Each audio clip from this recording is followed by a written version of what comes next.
on YouTube. Ooh, But yeah, ooh-wee. as long as there's no hate speech, no, anything that's negative, but we are unwelcome in our thoughts. You know what I'm saying? But we haven't been. I don't feel there's no need for us to go down that Negative is avenue of such a worry. strong word. Yeah, you know what I'm saying? We just giving our unfiltered opinions here. Unwelcome your thoughts off the hip. Live Morgan getting spicy with Dom. My brother Razor, my Ooh-wee. brother Snake Eyes, he should be joining up. He's in transportation right now, but I got my brothers with me. Razor, how you feeling today, man? In the words of my brother from the Twitterverse and a fellow New Yorker, DJ Kuzmo, live is feisty. Woo, look at you with the Yes, first aid. sir. Look at you, check you out, Pimpin'. Man, I had to come Ooh-wee. back with a clean look. I've been letting my hair grow. It's crazy. Then one day, my daughter told me to cut my hair, so I said, "All right, bet." W Hey, Dad status, yeah. when the princess said, "Hey, clean yourself up," you can't be looking sloppy around me. And it's funny too, right? Because she got, I see it's a game she got when I was growing, and she told me to grow my hair. I cut it. She's telling me to grow my hair again now. I said, "Nah, nah. This is a game we got going on, man." I love Yes, it. sir. I see you looking dapper yourself. I like the shirt. You always got the shades and the cigar. You got the cigar, the cigar. Yes, sir. You know how we do it. Yes, sir, man. I usually got my hat somewhere promoting HD the King, but it's not handy near, so we just rock it We need to like get you. this. We need to get you a damn banner for the little backdrop or whatever. Oh hell Maybe a little yeah! neon sign or something. What's crazy too? I got the polls right. I don't know. I think we spoke about it last time with the green Mhm. screen. So yeah, I definitely got to get a backdrop for sure, man. We got to chop it, man. Talk about some shit. Yo, chat, how y'all feeling? We got a new concept coming through, a watch along concept. We're not gonna give y'all all the details, but if y'all in the comments, you know what I'm saying, let us know, man. Let us know what y'all thoughts. Y'all gonna tune in? Would y'all like to see what we gonna cover? Because we already know what we gonna cover. You know what I'm saying? We just giving y'all little sneaks, you know what I'm saying? This is a spoiler, it's not a prediction. You feel me? But yo, where you want to start off today? You want me to like throw it Uh, to you? You gonna lead us off? Cause I feel like I'm I, I a, like I'm I a, like when you shoot this shit right off the hip, man. we could get going on. Also, I got a little bit of technical difficulties. I don't know how it is on your end, but my shit's a little stuck. So let me see what's going on real quick. I bet. Take your time. We here, Chad. This is part of the thing, man. You know what I'm saying? We up and coming podcasters. You know what I'm saying? And this is what it takes. This is what we do.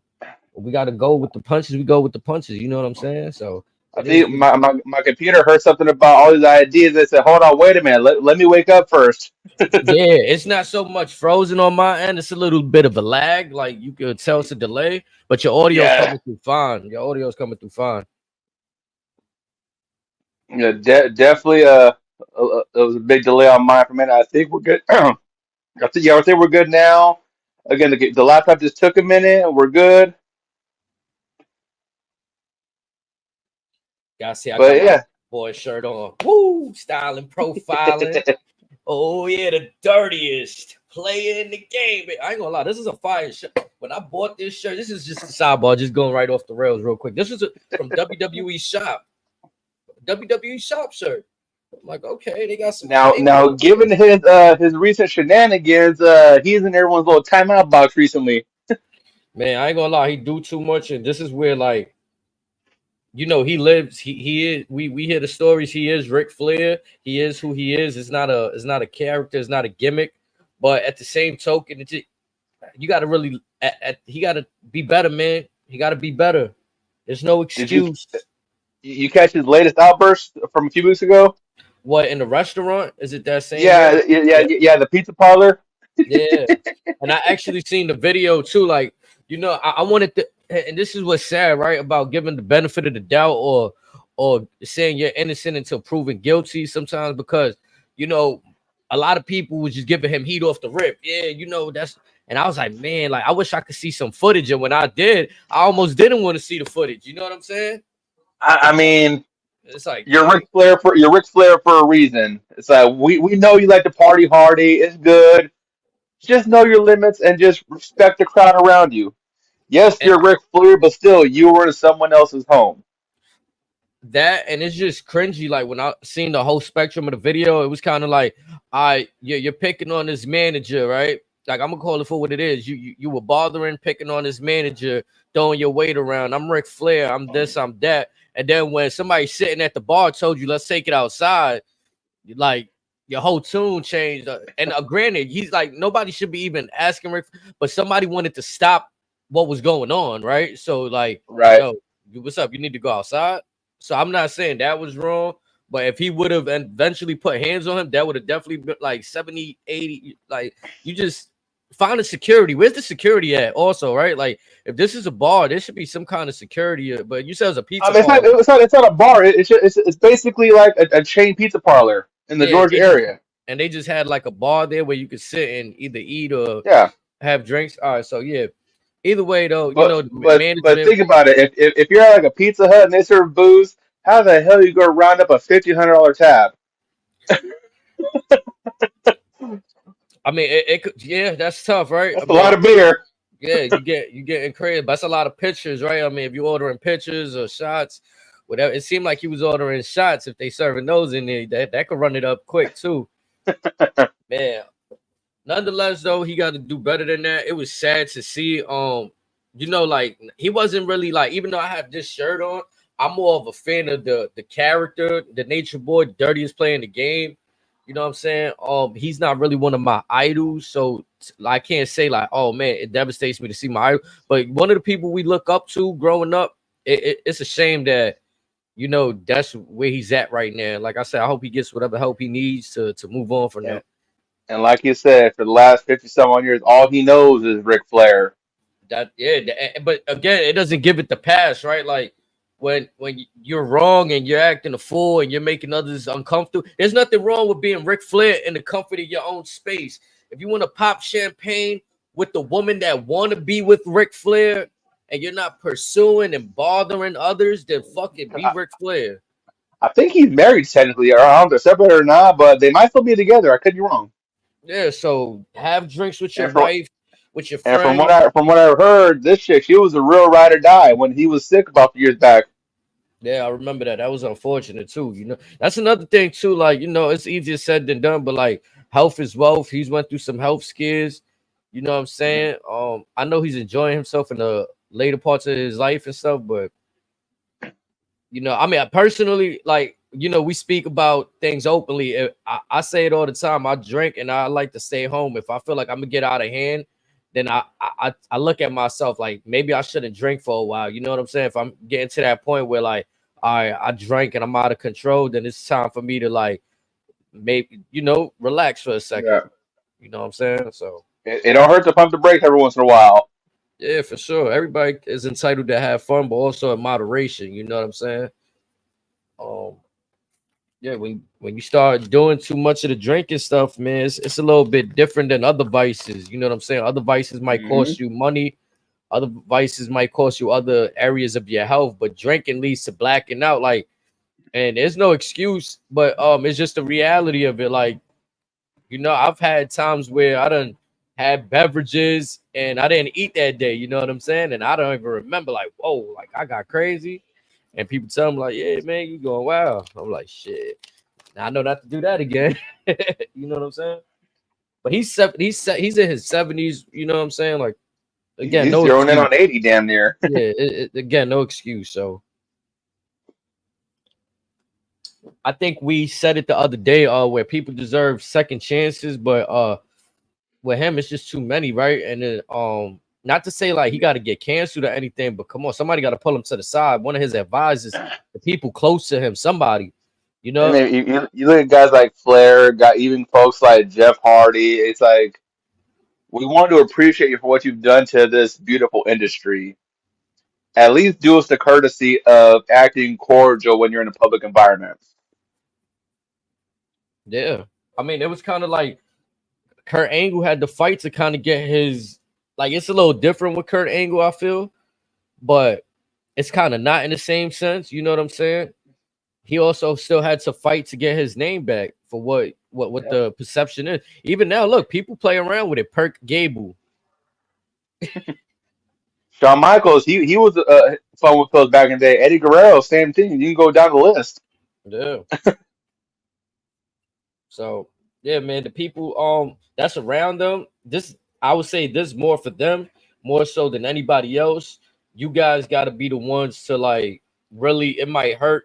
You might get fired at the end of the day, but I'll be honest, I'd rather get fired telling somebody the God honest truth that can save them and save others At the than end of the day, it's all love. yeah, then continue to get paid and turn the eye, look the other way, not care.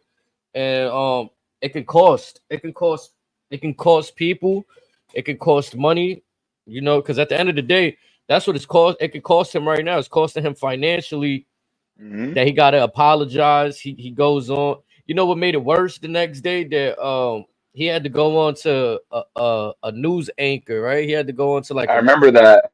yeah, and it was like he kind of had to apologize there because he knew what it was. Like he Hmm. acted, yep. So Rick is a little bit out of pocket. There's video. This ain't the 70s, 80s no more. You can't just mince words around. It's out there. It's public knowledge. Just chill. Ain't nothing wrong with it.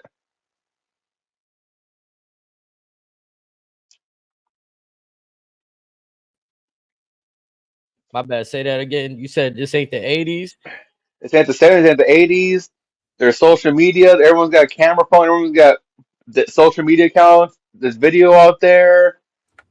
Yeah, Like they say, this ain't the Wild Wild West anymore. yeah. He's living like he's not breaking kayfabe, and this is where what's his name? Richard Flair. He needs to be Richard Flair in public and a little bit less Ric Flair. You know what I mean? Mm. He's still living in kayfabe. Which again, I'm gonna say it one last time again. If you want to be in the VIP section of your own club with your friends, your family, your wife, your close ones, and you guys want to throw champagne on each other, smoke hookah, light blunts, whatever it is you can do in your city, then do it. But don't bother others. Don't make others feel uncomfortable. That's when things get weird. That's when you cost yourself, you cost others. Not a good look, not a good feel, not a good You never vibe. know who's watching. Yeah, man. And then, like, even to double down on that, right? We shouldn't even have to care who's watching. It's just live on morality. Like, you know what I mean? Like, that's what makes those situations worse when, like, a celebrity like Ric Flair thinks nobody's recording. Hmm.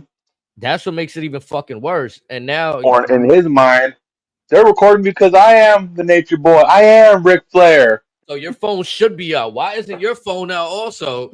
Kind of like, oh, shit. Like, you know what I mean? Like, damn. Hmm. But yeah, that's just a sad, unfortunate tidbit right there for him. Yeah.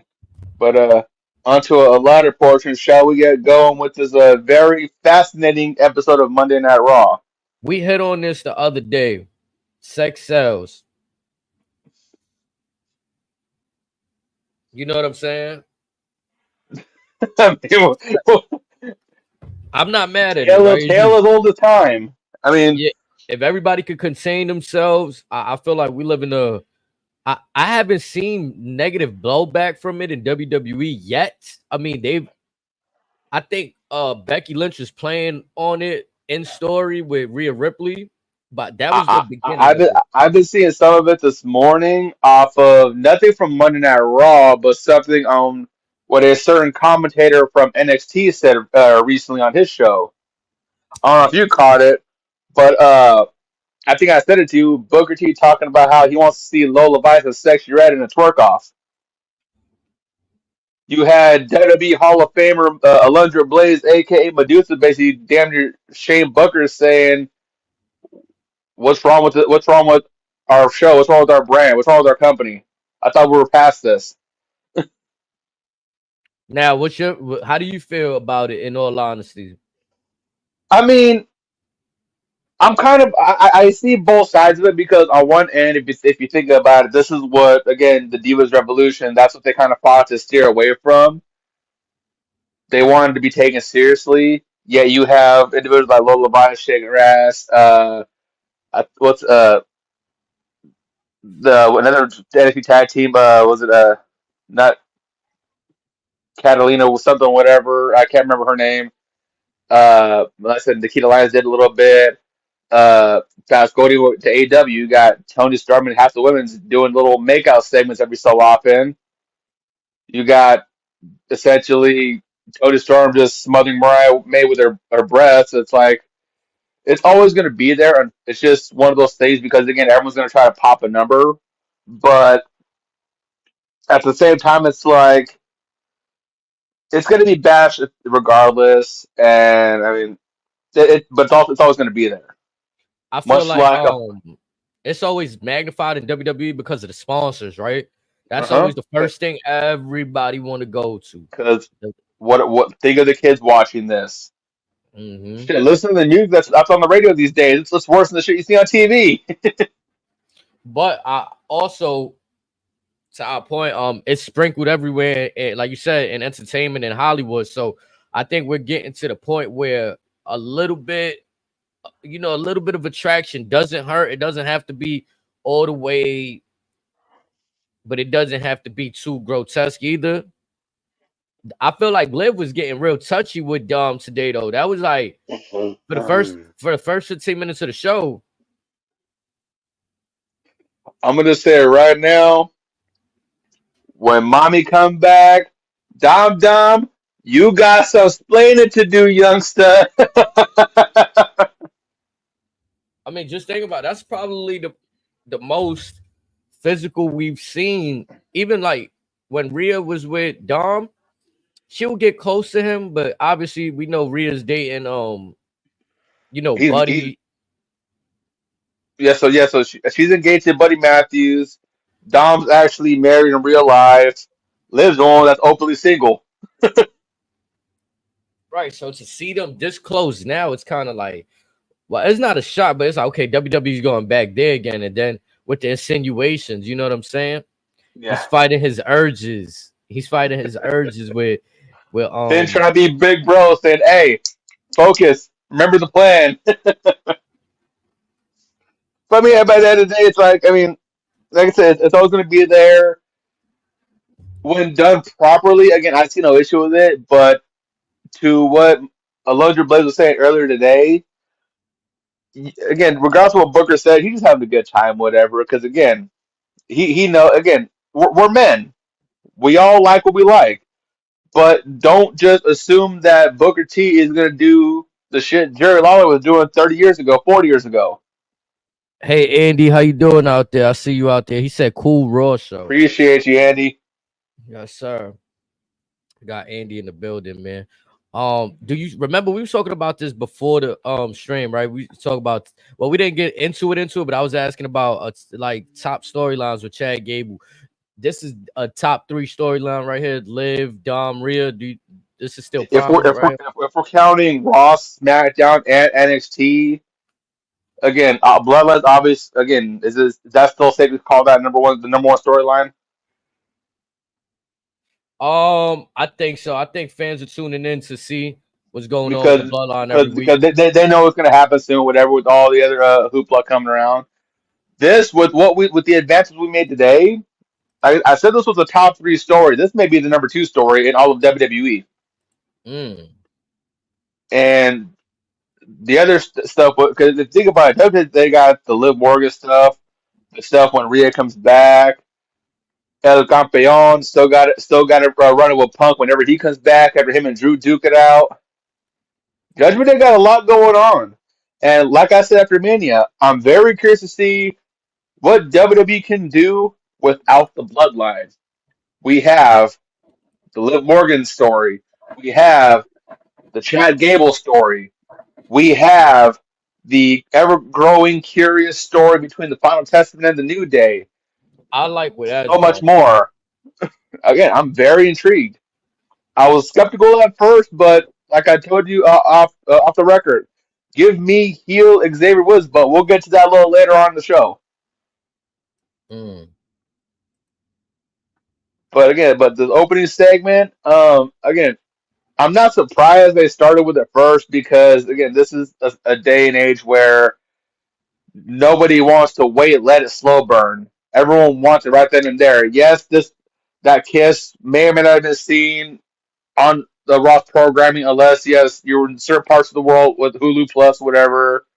Everyone saw it on the internet, as Liz pointed out. Was it 40 million 40 people saw it in million. the last week? In a week, that's a shitload of views. A You lot of know, horny motherfuckers. it's a smart way to like you said, to draw the post raw social media views, the engagements, the clicks. I'm And not they mad at were ready with it too. I was very impressed by that. But again, them starting with it, Dom coming out, he's trying to just be cool, whatever, and then Liv throws out the line. Yes, mom is gonna kill me, but she gonna kill you too. Mm, Because if you think about throughout all this, yeah, Dom's kind of sheared away, but he hasn't really said no. Pump the brakes, back off. He just sits there. Like McAfee says, he's trying to count the alphabet backwards. He's thinking about sports. He's counting in his head. He's trying to not go 6 to midnight. that is So, true. and I know we've talked about the possible or the inevitable implosion of the Judgment Day. Again, like I said, I don't necessarily think they're going to just implode outright.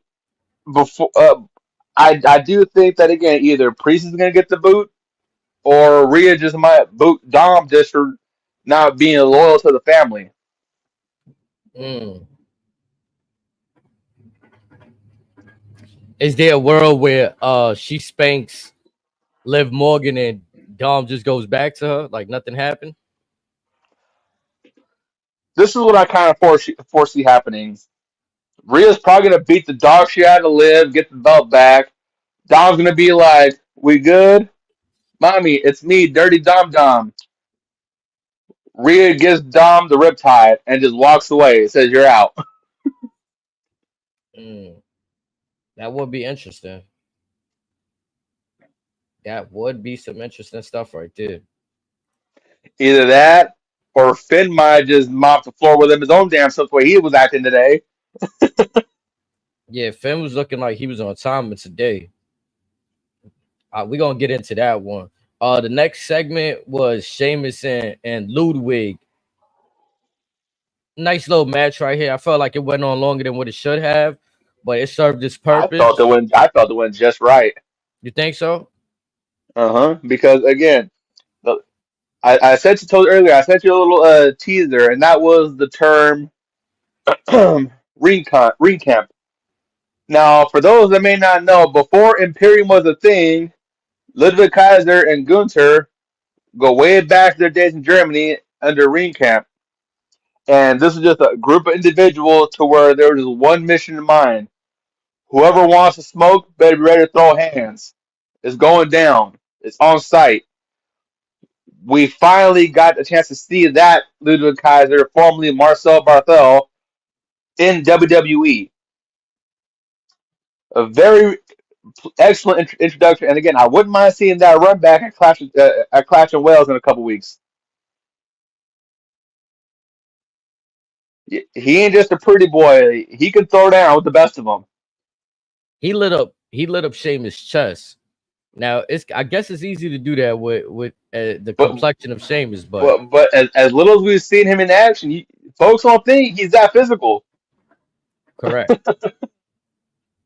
That's And why and again, it was a good and showing when for Ludwig. and when him and Walsh were going at it back in the days, Ludwig Kaiser, he was a lot slimmer, a lot leaner. He had almost like a Zack Sabre Jr. type physique, just toothpick practically, and he's throwing down with the best of them.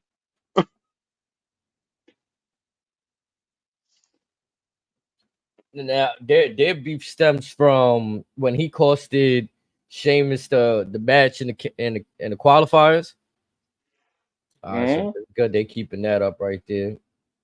It's a good way And for Ludwig. and then basically Sheamus called Ludwig Gunter a little lapdog essentially, and Ludwig said, "All right, put him up." You know what's crazy? I'm looking at the next segment I got written down. Finn Balor versus Dragon Lee.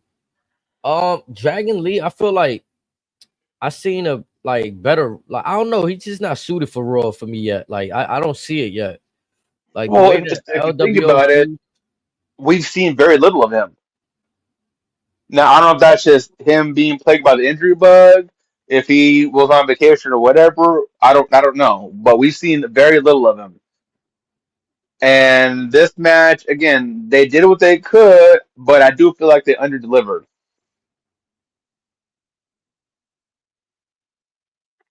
yeah, I felt like I started off like, all right, cool, Finn Balor versus Dragon Lee, and then I was just underwhelmed with that. You get the Carlito assist, Yeah, the Braun Strowman save.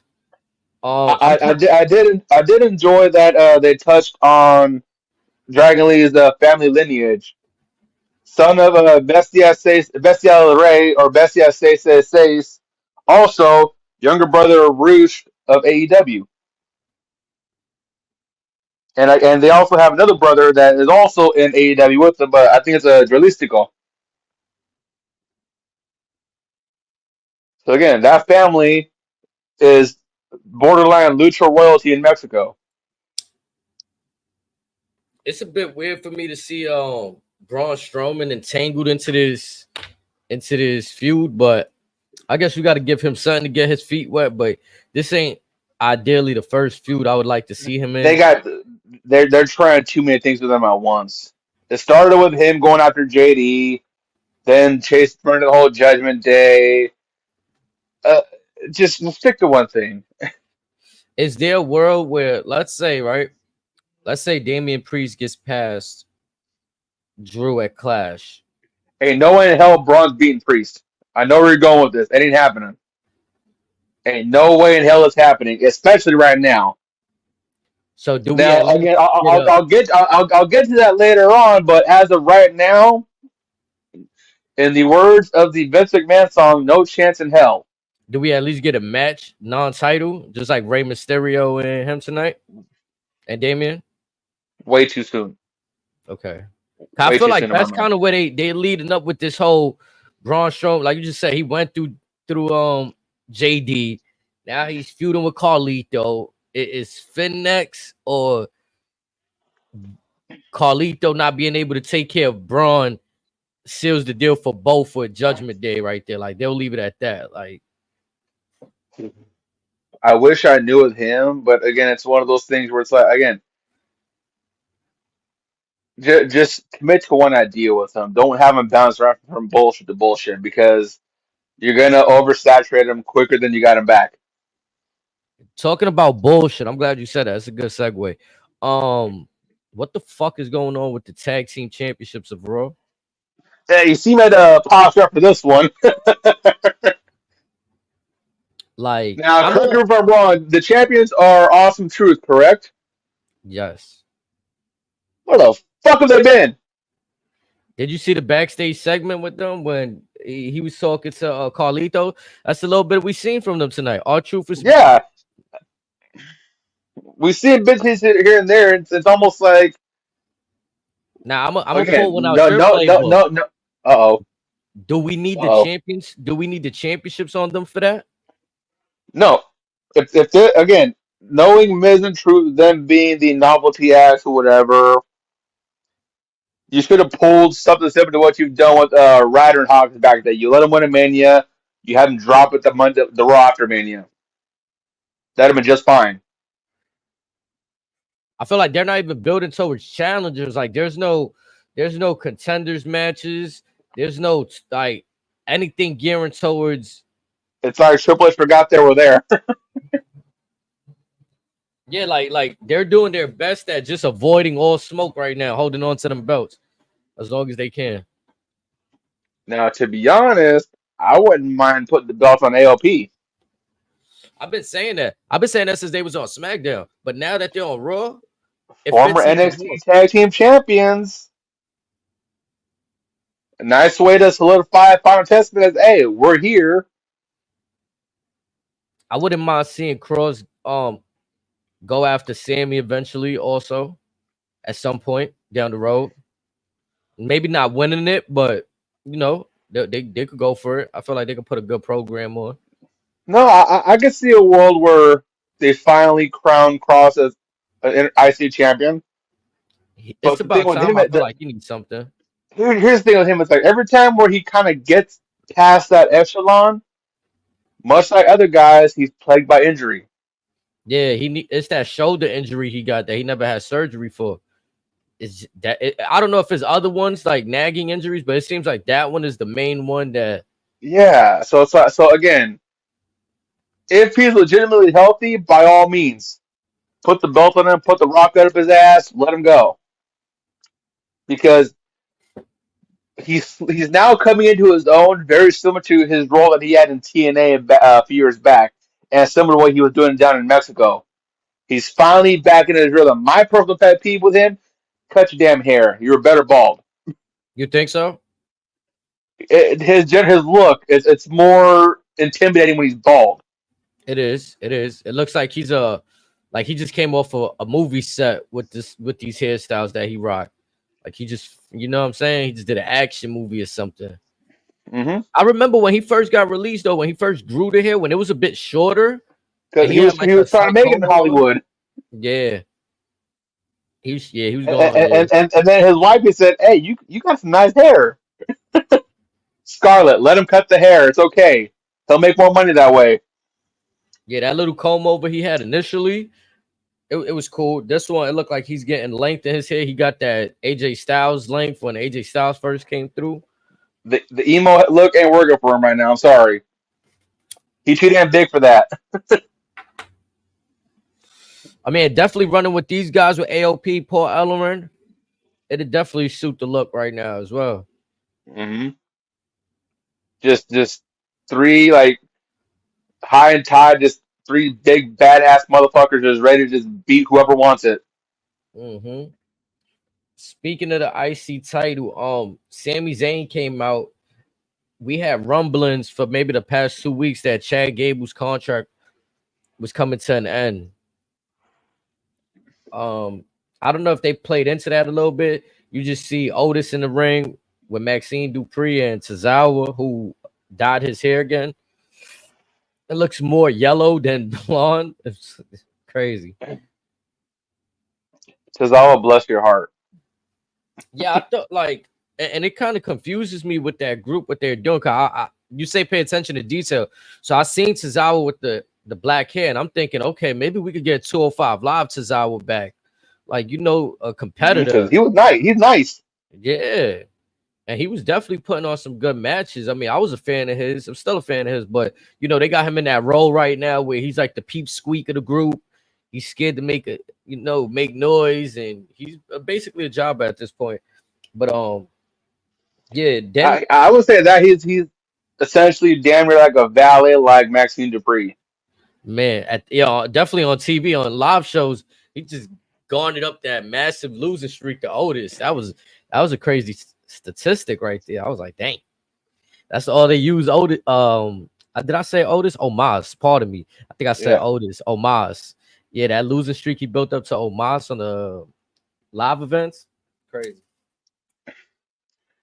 but again, I hope this isn't the end of Chad Gable in WWE because again we're finally seeing a new layer of his. Hopefully they come to terms on something because there's plenty more that he can contribute to this story specifically, and so on and so forth. Whether it's on Raw, SmackDown, maybe even a shot at the NXT title, who knows? But he's found a new gear. It's working for him. There's no need to cut him loose. Yeah, and like I was saying, he came through with the sneak attack on Sami Zayn. So it's looking like they're keeping this feud going. For some weird reason, what if, right? This is just a big what if right here to me. What if Otis helps Chad get the belt, but Otis takes it from Chad? Had had Chad not tried to ridicule and abuse Otis the last few weeks, I might have been on board for it. But again, this all screams like again Otis could beat Sammy, and then we could see Otis versus Gable for the belt, and maybe by SummerSlam Survivor Series, maybe we see Gable with the belt, some of the sorts of that. But again, that whole story itself, take Braun Street out of it for the time being, and just Sammy, Otis, and Gable. That's your story right there. Otis is torn from doing the right thing or helping out his friend that kind of helped revitalize his career, or listen to Sammy. But the matchup between Otis and Gable seems like the culmination.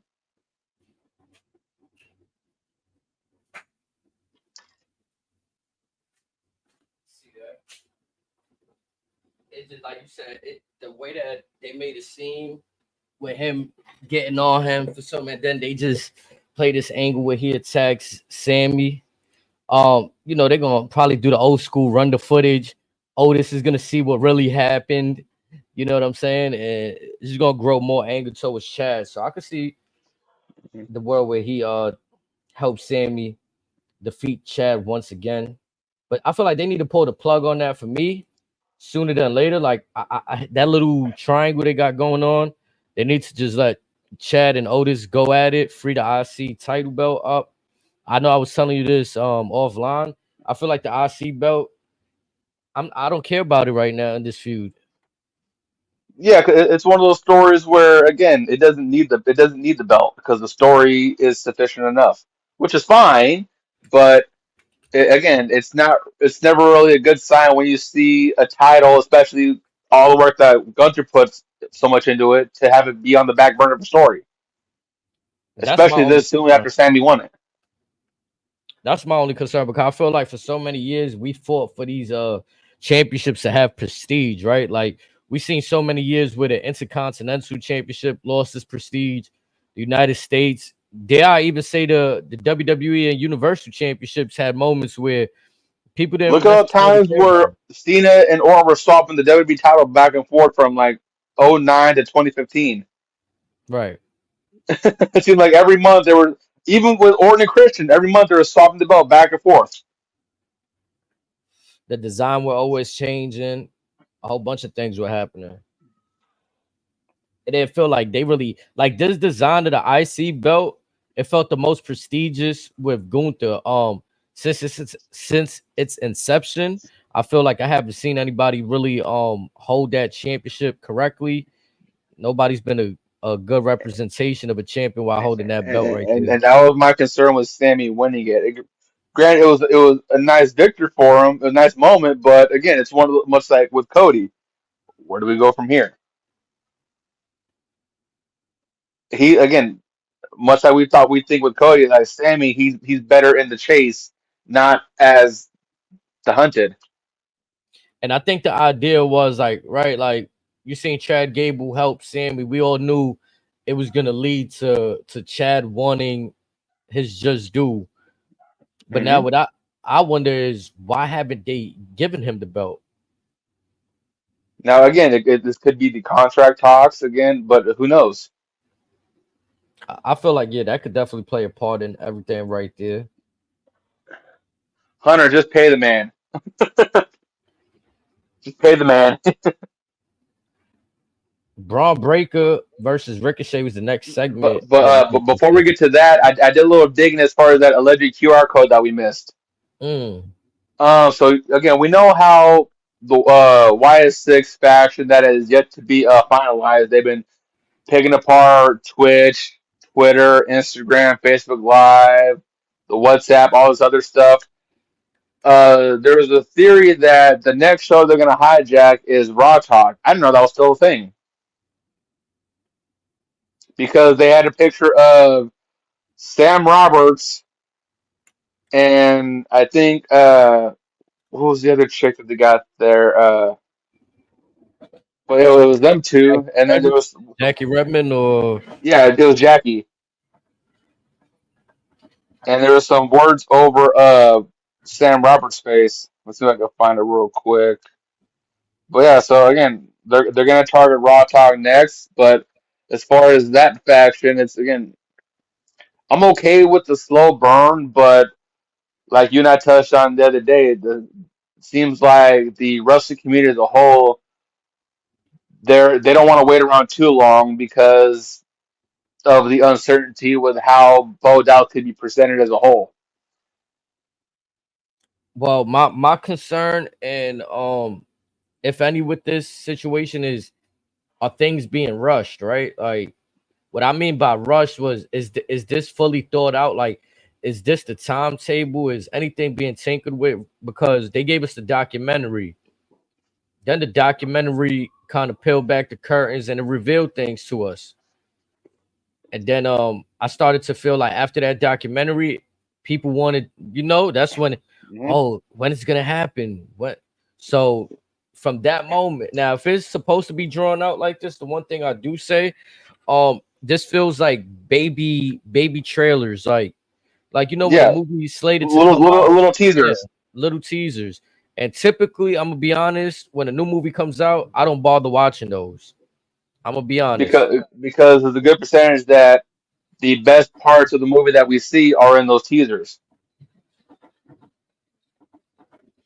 There's a number of reasons, right? You know what I'm saying? And a lot could change from teaser to when the actual product is revealed. Yeah, Like because it goes, the chance mhm. one little mishap, one miss of an execution, and it's all downhill. It goes back to And the third man, the NWO. not even that. It goes back. You can even go as far as it could be borderline Spirit Squad bad Mm. because you put so much hype on this. This group's supposed to be the next big faction, or it could fall south like how when John Cena just soloed the Nexus. One small move in the wrong direction, and it's all downhill. Especially when historically Bo Dallas hasn't been perceived in the strongest light in WWE, as Because talented as he is. what I feel is that whether we're putting the amount of members to the group, or whether in these trailers and these little packages and these QR codes, there's a certain amount of people. But I feel like, what if they don't have everybody ready yet for the YS6? Well, from what I've been reading, five names have been assumed. So again, is that six persons up in the air? Um, Now again, that could be someone on the current roster. It could be a free agent we may not be familiar with or whatever. It could be someone in development that they're grooming. We just don't know. Except for all we know, they could be doing trials for that sixth man. Hmm. Now I'll be more okay with this if and one of the QR codes, or one of the one of these takeovers, they give us a date, like, or at least a fall, Well, winter. again, here's the issue with that. The minute you give a date, it has to be ready beyond a shot. There's no what ifs. It has to be ready by then. And that's what Because makes me again, feel like they're not ready. hmm but then again, we don't know. Again, knowing how Triple H operates, they could be ready, but he's like, oh, we can stretch for a little bit, or they could not be ready. He's like, all right, well, we'll do this instead. But a lot of folks are getting antsy about it, and again, rightfully so, because again, we waited what 7 8 months for Bray to turn with the White Rabbit videos or something like that. It was a while. I mean, we're going out for it, Yep. and again, everyone just wants to see the culmination because they yearn for that the character something resembling that back in the fold. Whether it's for titles or not, they just want them back. They want the family back. Now I don't think they need to be anywhere near the gold. I mean, it'll be impact for them immediately. But I don't think you need to put them anywhere near gold. Just have an impactful storyline. Yeah, let them come in, wreck shop, whatever.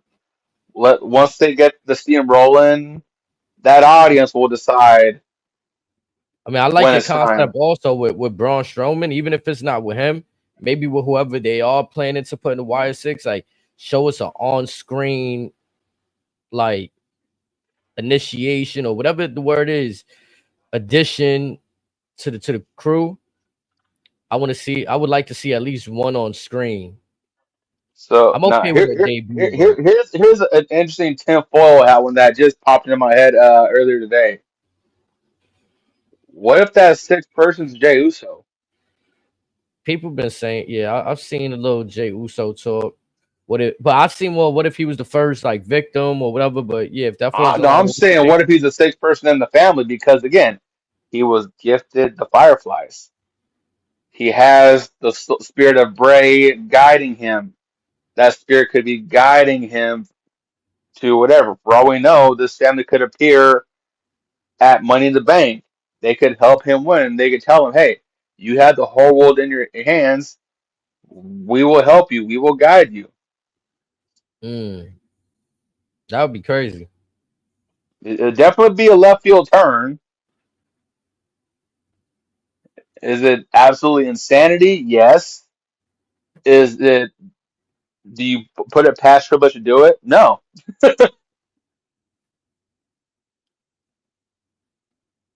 And again, But like you said, speaking to Jay Uso, he came out tonight, through the crowd, fireflies in full effect. The official first entrant of this year's Money in the Bank in Quebec, if I'm not mistaken, in Quebec, or it might be mhm. Toronto, but I think it's in Quebec. Yeah. Yeah, it might be Toronto, but this will be the last PLE before the next PLE back on U.S. soil. But all in all, I don't see Jay winning that. Okay. So you got your theory, but you don't see him winning. You got it's in the back. It's in the back. So when it happens, you can be like, "I told you so." But But realistically speaking, I don't see him winning. I'm curious to see how they do these. Again, obviously we're gonna see a few qualifiers and all that, but I just don't see him winning. I see him getting close, all right, but so let me throw this out there. This is the multi-brand cross promotional match, Money in the Bank. Jay Uso. We're we gonna think get it's gonna somebody. be we think it's gonna be all three matches. They could have different ones for each show for all we know. We They we could we could. could see we could see six Money in the Bank ladder matches for all we know at the show. That'd be crazy.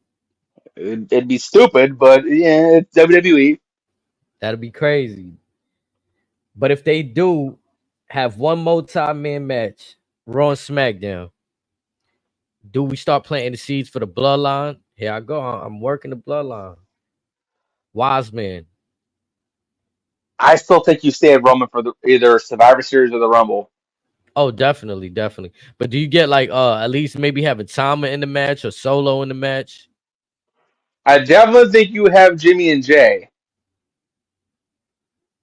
in the Money in the I, Bank? I, yes, I definitely see both of them in. And as I'm saying, again, you could probably squeeze in a Tomatong in there potentially, but or even not. But then just plant the seeds of Jimmy and Jay slowly reuniting back together. Mm. Because, like I said, again, say Jay's climbing that ladder, in comes Tama, here comes Tongaloa, put the paws on Jimmy and Jay, take them out, and then they just leave them there for dead, for someone else to cash in.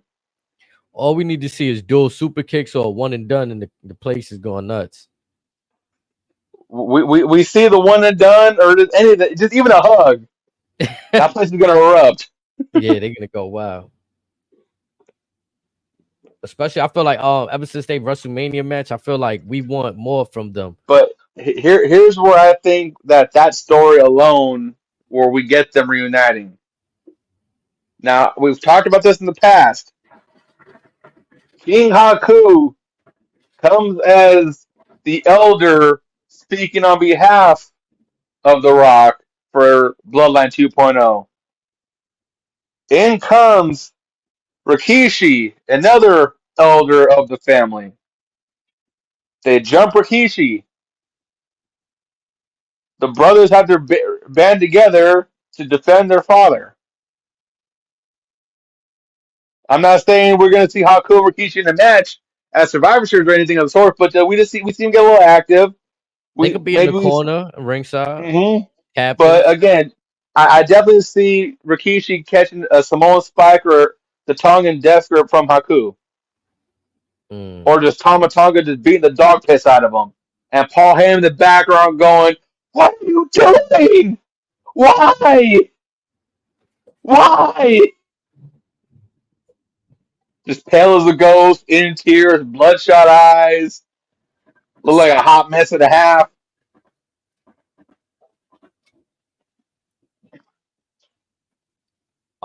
I mean, like I could see that happening right there.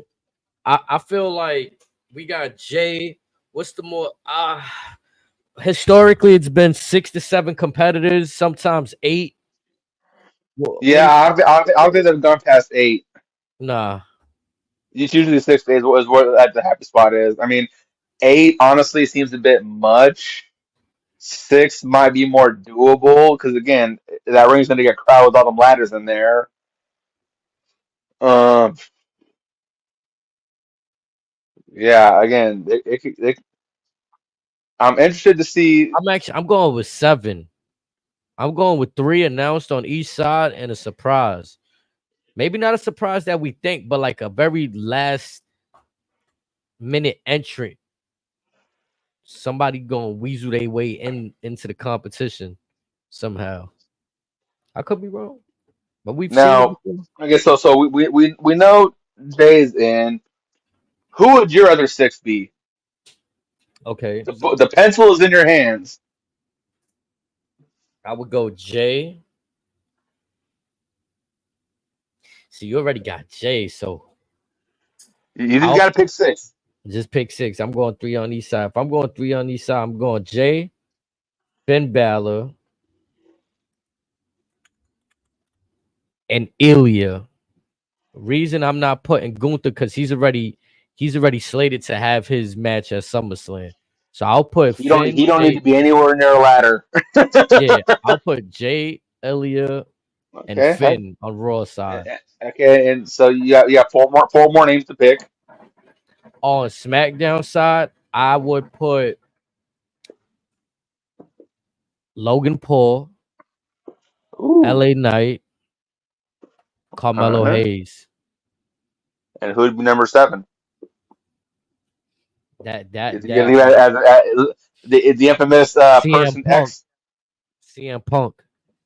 Well, again, he could be in a match against Priest or Drew for the title at that point. For all we know, he could already be on the card. For right as a main event match per se, right? Like You think they're gonna let him pull double duty at Money in the Bank? no, I'm just thinking on clearance. Like if he's, I don't know if he's ready to go.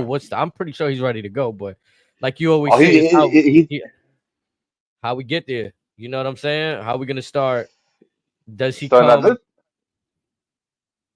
the Monday Night Raw after Glasgow? You know what I'm saying? At Clash. I don't want him anywhere near the Glasgow show.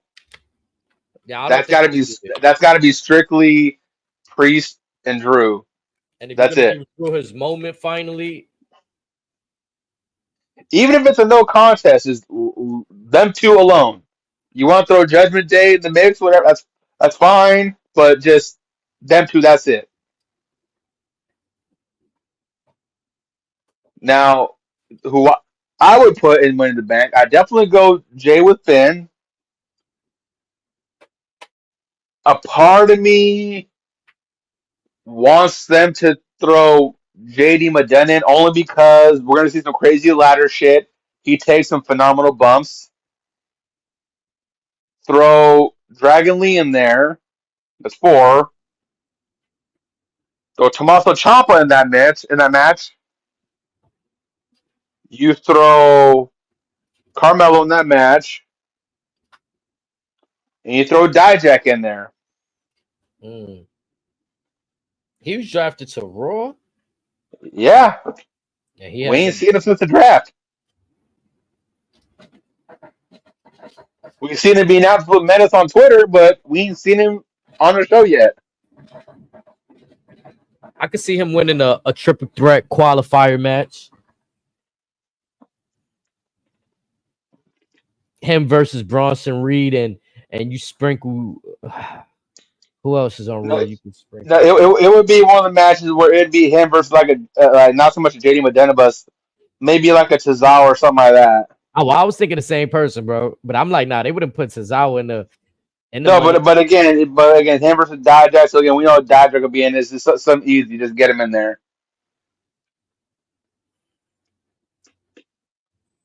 Yeah, I definitely feel like they're gonna put Logan Paul in the match. I don't know why. I feel like that's where you Then go with him. High spot, high moment. It's you can get the other beefs off. Like you can really you see. got to get the damn belt off of him, though.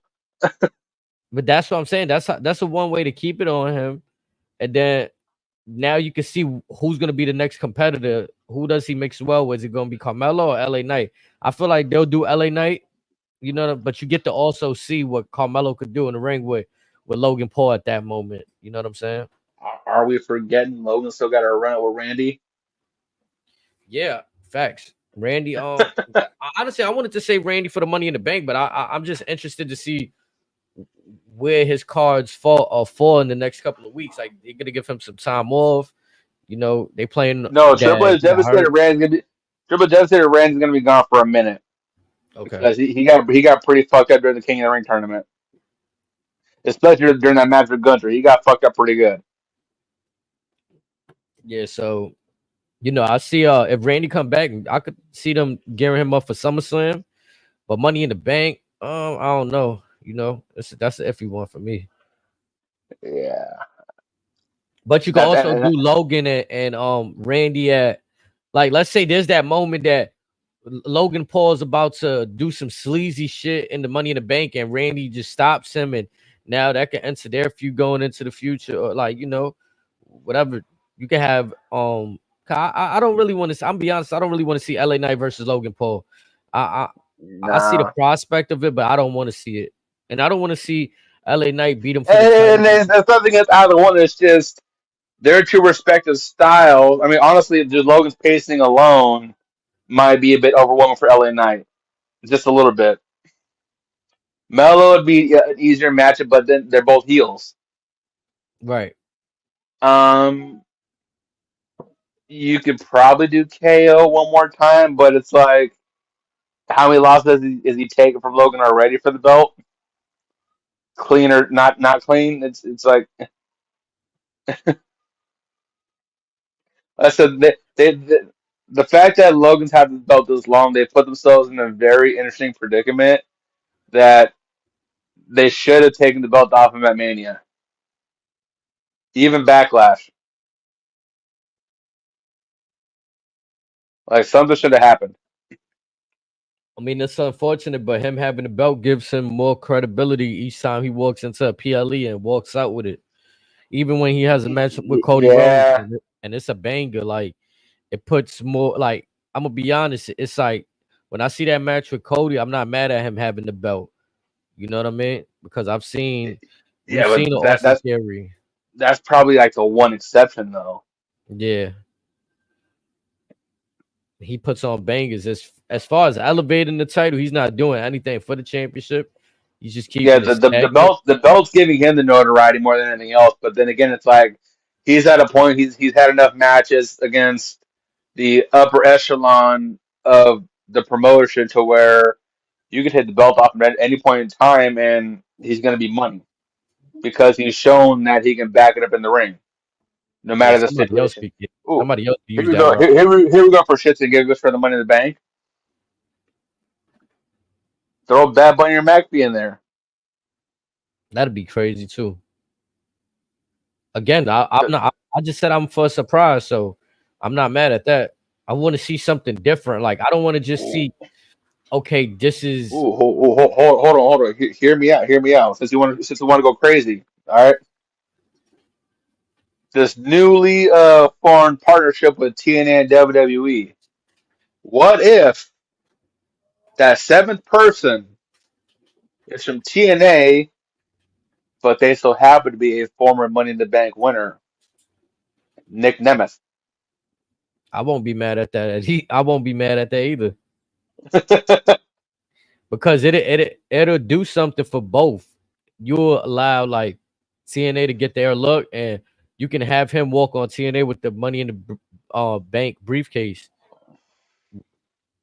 Keep it off WWE television, and we wouldn't even know when he strikes. Because again, his gimmick is he's wrestling's most wanted man. What better way to boost that bounty on your head than you hold a contract for the world championship of your choosing in WWE hostage for a year in TNA? Yeah, And then also again, Nemeth does stuff in Mexico, does stuff in Japan. They can say, "Hey, if you beat me, I'll give you this belt." So that way, anybody could potentially have a free shot at the belt. It could be someone from New Japan. It could be someone from Crash, CMLO, AAA, yeah. Just the someone prospect of having the brand on the line. WWE Money in the from a Bank guy that's briefcase. not contracted to WWE above anything else. Yeah, that'd be crazy.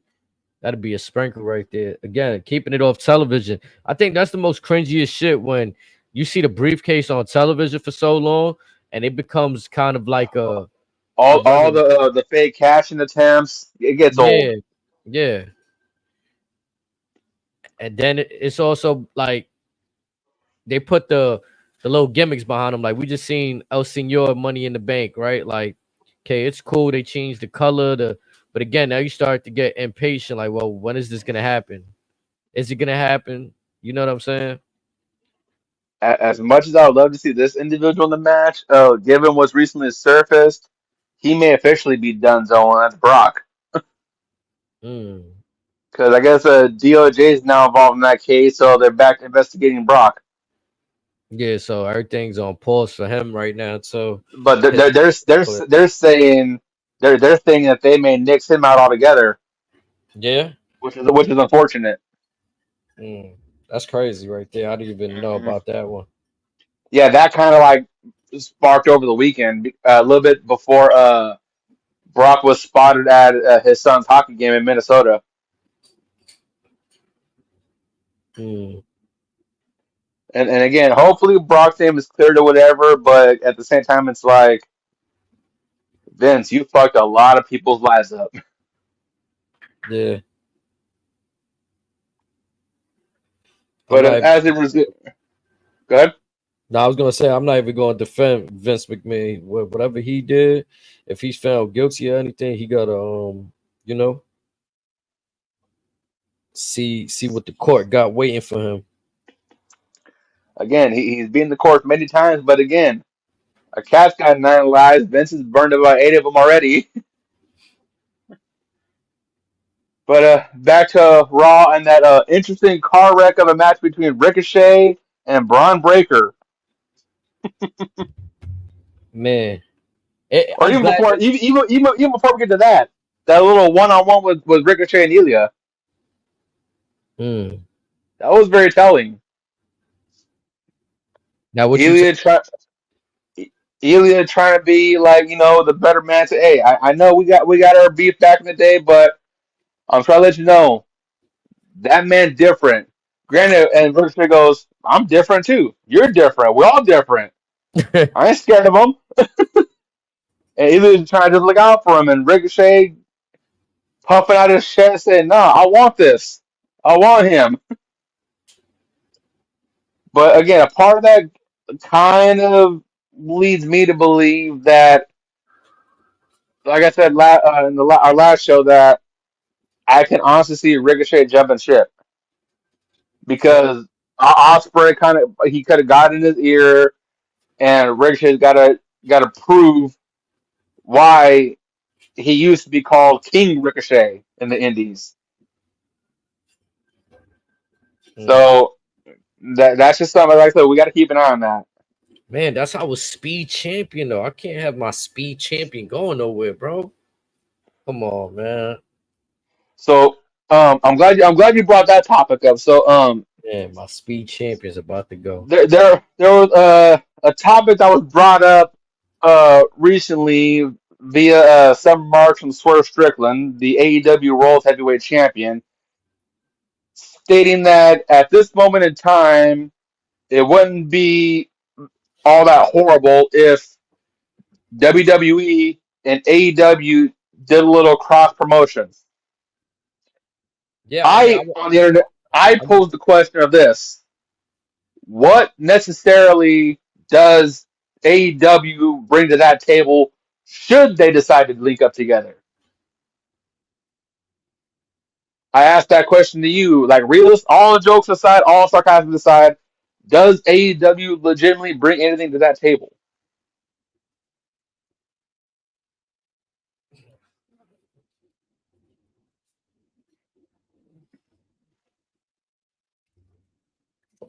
Here's the thing, guys. Like most of these guys on AEW, we've seen them in WWE. So nothing to me is screaming dream match. And then the ones that you remove the WWE talent, the former WWE talent, excuse me.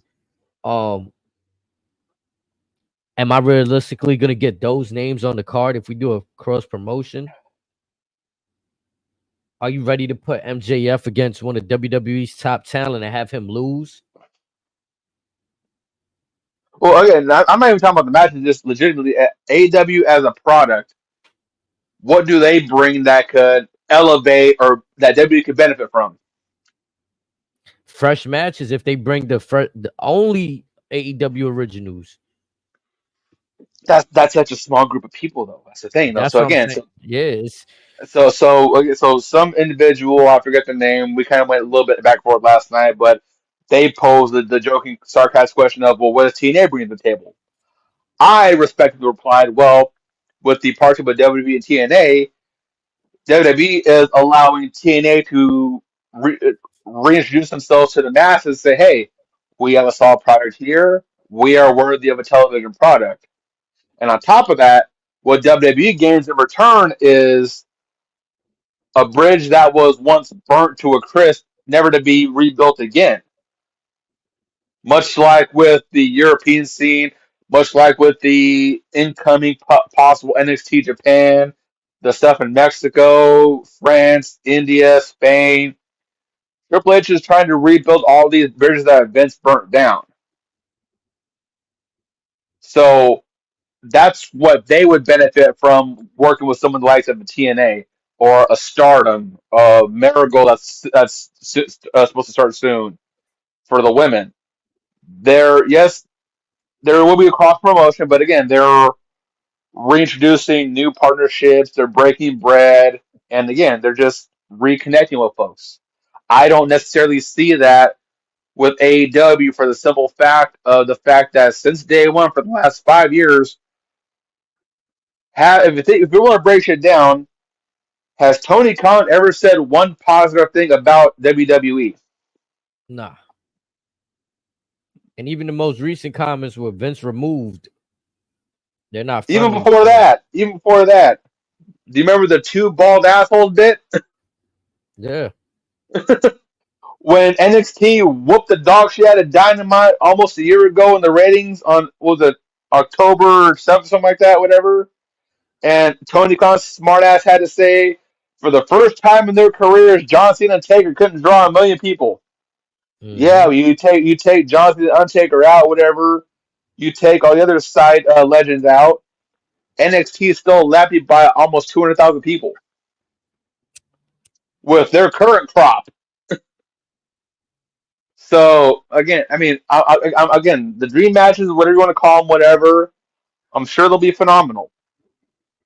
Other than that, AEW doesn't at this moment in time.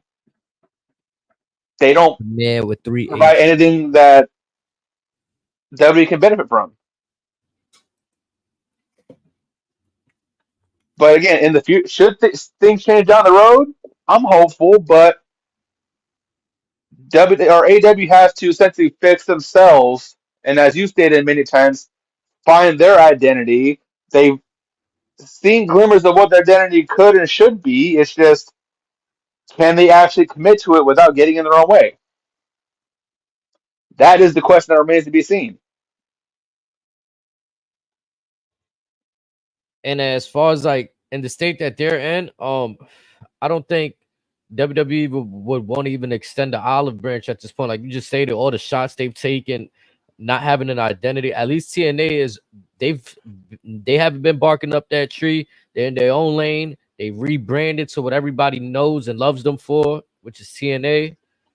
So they're on the right trajectory. A working relationship with them. with And WWE. even then, aside from that small stint from 2009 to 2011, if it's that long, when Hogan was running the show. Other than that, TNA just Yeah. stayed in their own Yes, lane. sir. My brother was at it. Razor, what up, my G? What's good? What's HD, the what up? word, HD, Snakes? the What's the fresh word, man? cut. That shape up shop, baby. That shape up Man, is just appreciate you, fresh. man. I had to cut the Uso head. Remember, I had the little Uso head going, man. I had to cut Yeah. that joint, man. Now, now what's Asian up? looking fresh as a Well, motherfucker now. Appreciate y'all, man. Appreciate my my brothers, late man. arrival, you know what I mean? I just arrived, got home, back home safe. It looked like it was an eventful Raw, man. Let me roll up. And I don't mean to interrupt. Razor, continue. I'm gonna roll up. You good? You good? I'm just going into a rabbit hole I dove into last night as to should AEW and WWE work together? Does AEW legitimately present something that WWE could benefit from, aside from a few matches here and there? Right now, it's a hard no. Could that change in the future? Possibly, only if AEW can grow on their own and stay the fuck out of their own way. Easier said than done. They have the talent that could do it. It's just Mr. Tony Khan that's got to unfuck himself. And at this point, as a fan, I wouldn't even want to see a throwaway pay-per-view match. I just finished saying for the last few weeks, I want everything to be meaningful. I'm good. We already got Saudi events that for the goodness of it, the last one actually meant something. But the last few before that meant nothing. The greatest they had things such as the The greatest one Royal that had Rumble. Logan and Rumble wasn't half bad as a whole. It wasn't. But But I felt that was last year. yeah, I felt like we knew what that was gonna be. I didn't personally think Logan was gonna win. He had moments in the match though that was definitely fire. It made you question, like, damn, they really let him go off on Roman, like, you know what I'm saying? But there was nothing of importance coming out of those Saudi pay-per-views, really, or PLEs. You know what I'm saying? I don't. Now, if they get a Mania, we could be having a different conversation. That'd be crazy. I personally don't want to see a Mania. I feel like they could keep the Royal Rumble over there. The last time they did for real, the last time they did the greatest Royal Rumble, it was cool. It just didn't mean Nah, nothing. Titus Pastor, almost Titus went through Pastor. the apron. That was That was it. That was Titus, it. So, but so on my way here, right, I had missed the beginning of Raw. I was talking to HD when Raw had just kicked off, so I had missed the beginning of it, right? But I'm seeing. Can y'all keep me up to date with Live and Dom situation? I'm sold. I Live oh and yeah, Dom. I'm sold, man. What's going on with that? they getting What's Like spicy, I said at the real start of the spicy. show, when mommy comes back, Dom, you got some explaining to do, Chico. yeah. So WWE is going all the way in with this shit with Live and Dom, huh? Yeah, for sure. I mean, like back to what we were saying. Go back to we said it earlier the other day on the cast. Sex sells, right? And it looked Yeah. like that's the avenue they going with all of this. Like they know what it is. They know what's driving the views, and they playing into it. But WWE really also, going. Nigga have a scene just see Liv bent over and Dom get caught like, oh shit, nah. we damn near got that today. We damn near yeah. If Finn was being a big bro. They want to really get us. Take it there, Triple H. Like Dom just got some. Take it there. Take it all the way there. Fuck it. But again, if you've noticed, not once has Dom uttered the words no. He has not uttered pump the brakes.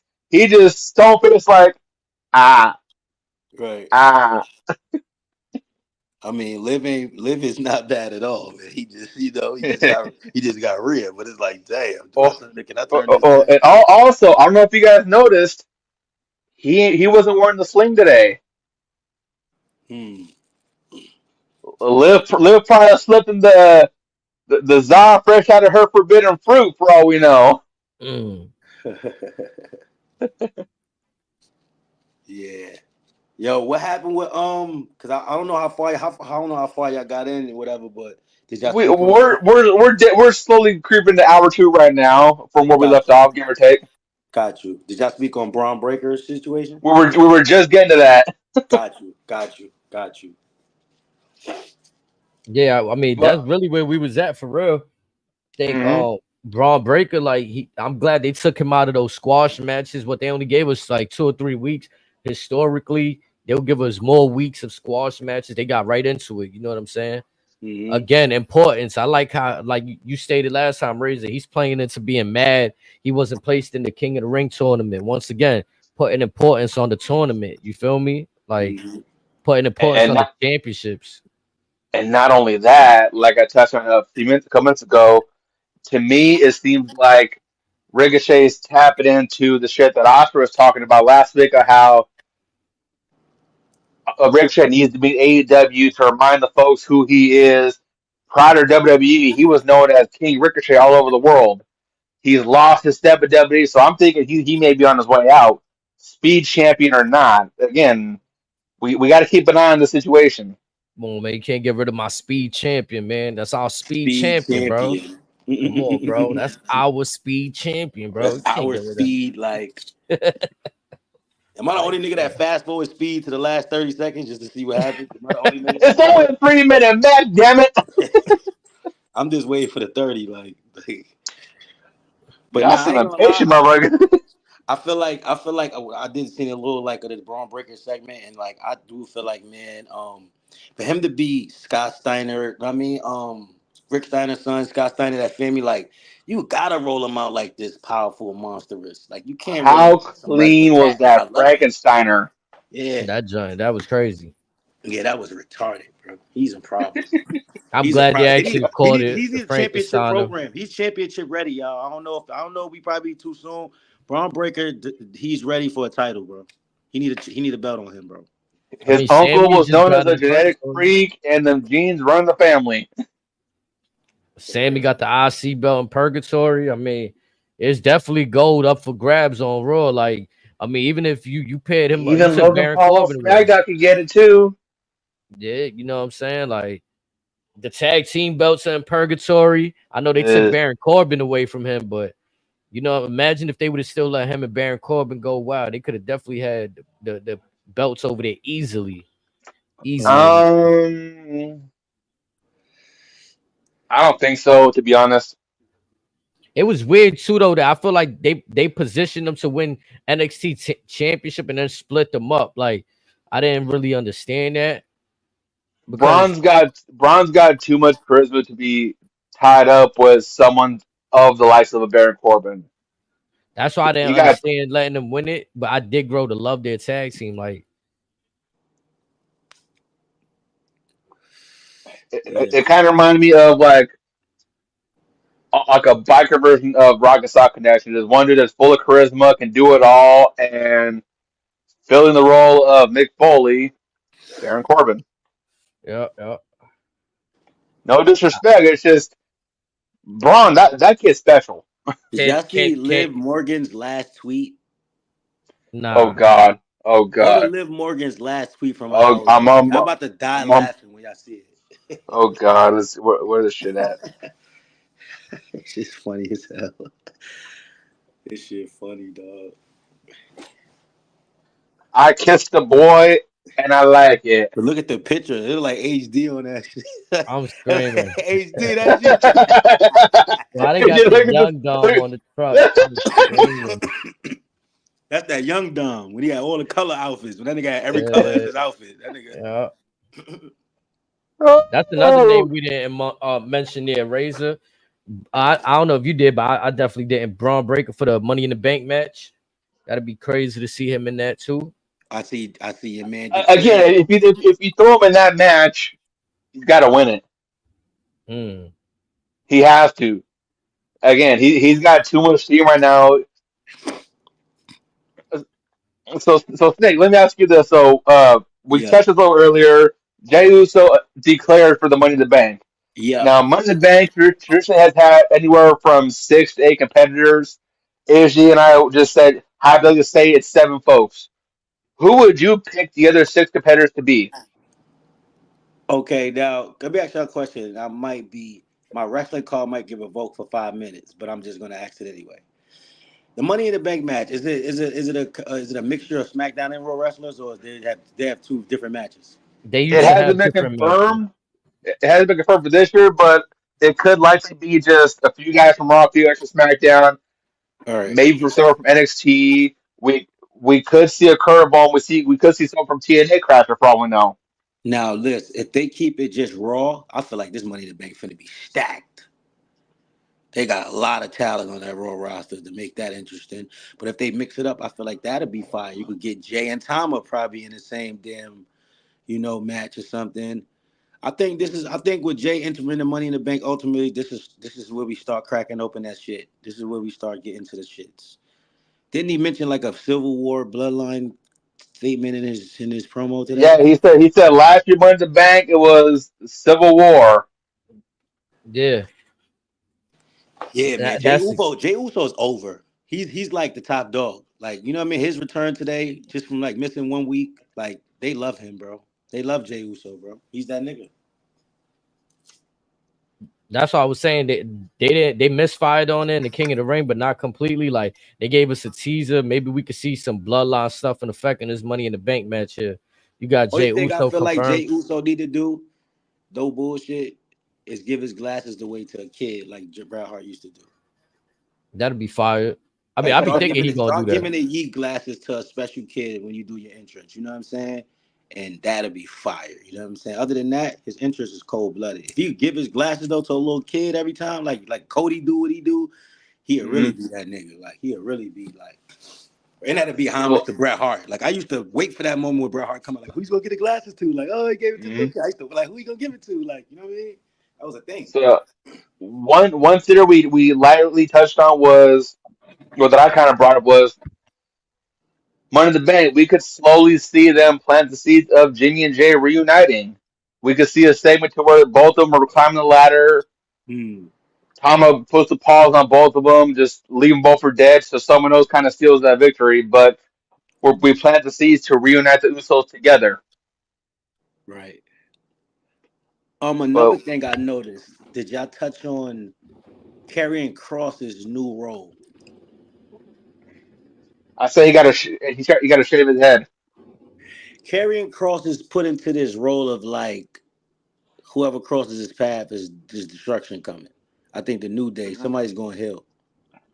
Give me heel Xavier Woods. Somebody from the New Day, because like I mean, the New Day's been New Day. Yes, it is for so long. It's like, can we get an evil version of y'all?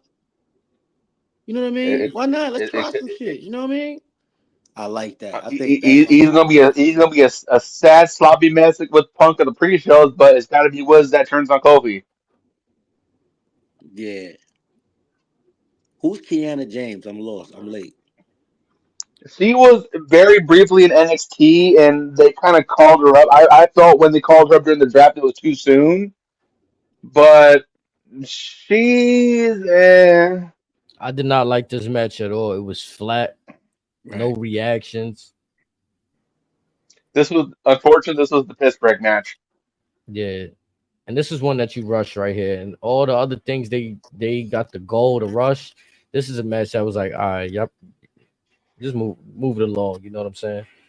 It's unfortunate that Natalia got to be used like that, but it is what it is. She's just there to put the younger talent over. You know what I'm saying? Hold up. I'm sorry. I'm just, I'm late to the show. I'm catching up, trying to make sure I can have my bullets and points. You good? That Hurricanrana from Braun Breaker was outstanding. That Yeah, move. That Frankensteiner. yeah. They Oh, called it the that's what you was talking about. Frankenstein. The Frankensteiner. Yeah, that was hmm Yeah, elite mhm. athleticism. Whoa, that was crazy. I'm looking at the WWE page and shit. That was And crazy. that's him just in first gear. Yeah, that's insane. He's different. He's unlocking different shit every week. That so when you see him, right, you could just imagine what the fuck Jacob Fatu finna do, right? Because he got his arsenal was crazy, right? Like, I'm salivating at that matchup already. Mm. Braun That Breaker. folks thought Gunter Ilya 1 was special and violent. Get Braun Breaker and Jacob motherfucking Fatu in ring. You're gonna see a war. You're gonna see two pit bulls just going ham on each other. I also mentioned this in our last episode pod we did, I mentioned the Chad Gable storyline. His Alpha Academy becoming one of the more intriguing stories of Monday, like with the girl vaccine and all of like that whole Otis shit. The way that nigga Cab be treating them, bro, that shit is must see. Like that nigga Chad gonna get his ass whipped real soon. Like he be wilding. That's Like crazy. That's been my offline conversation with Razor.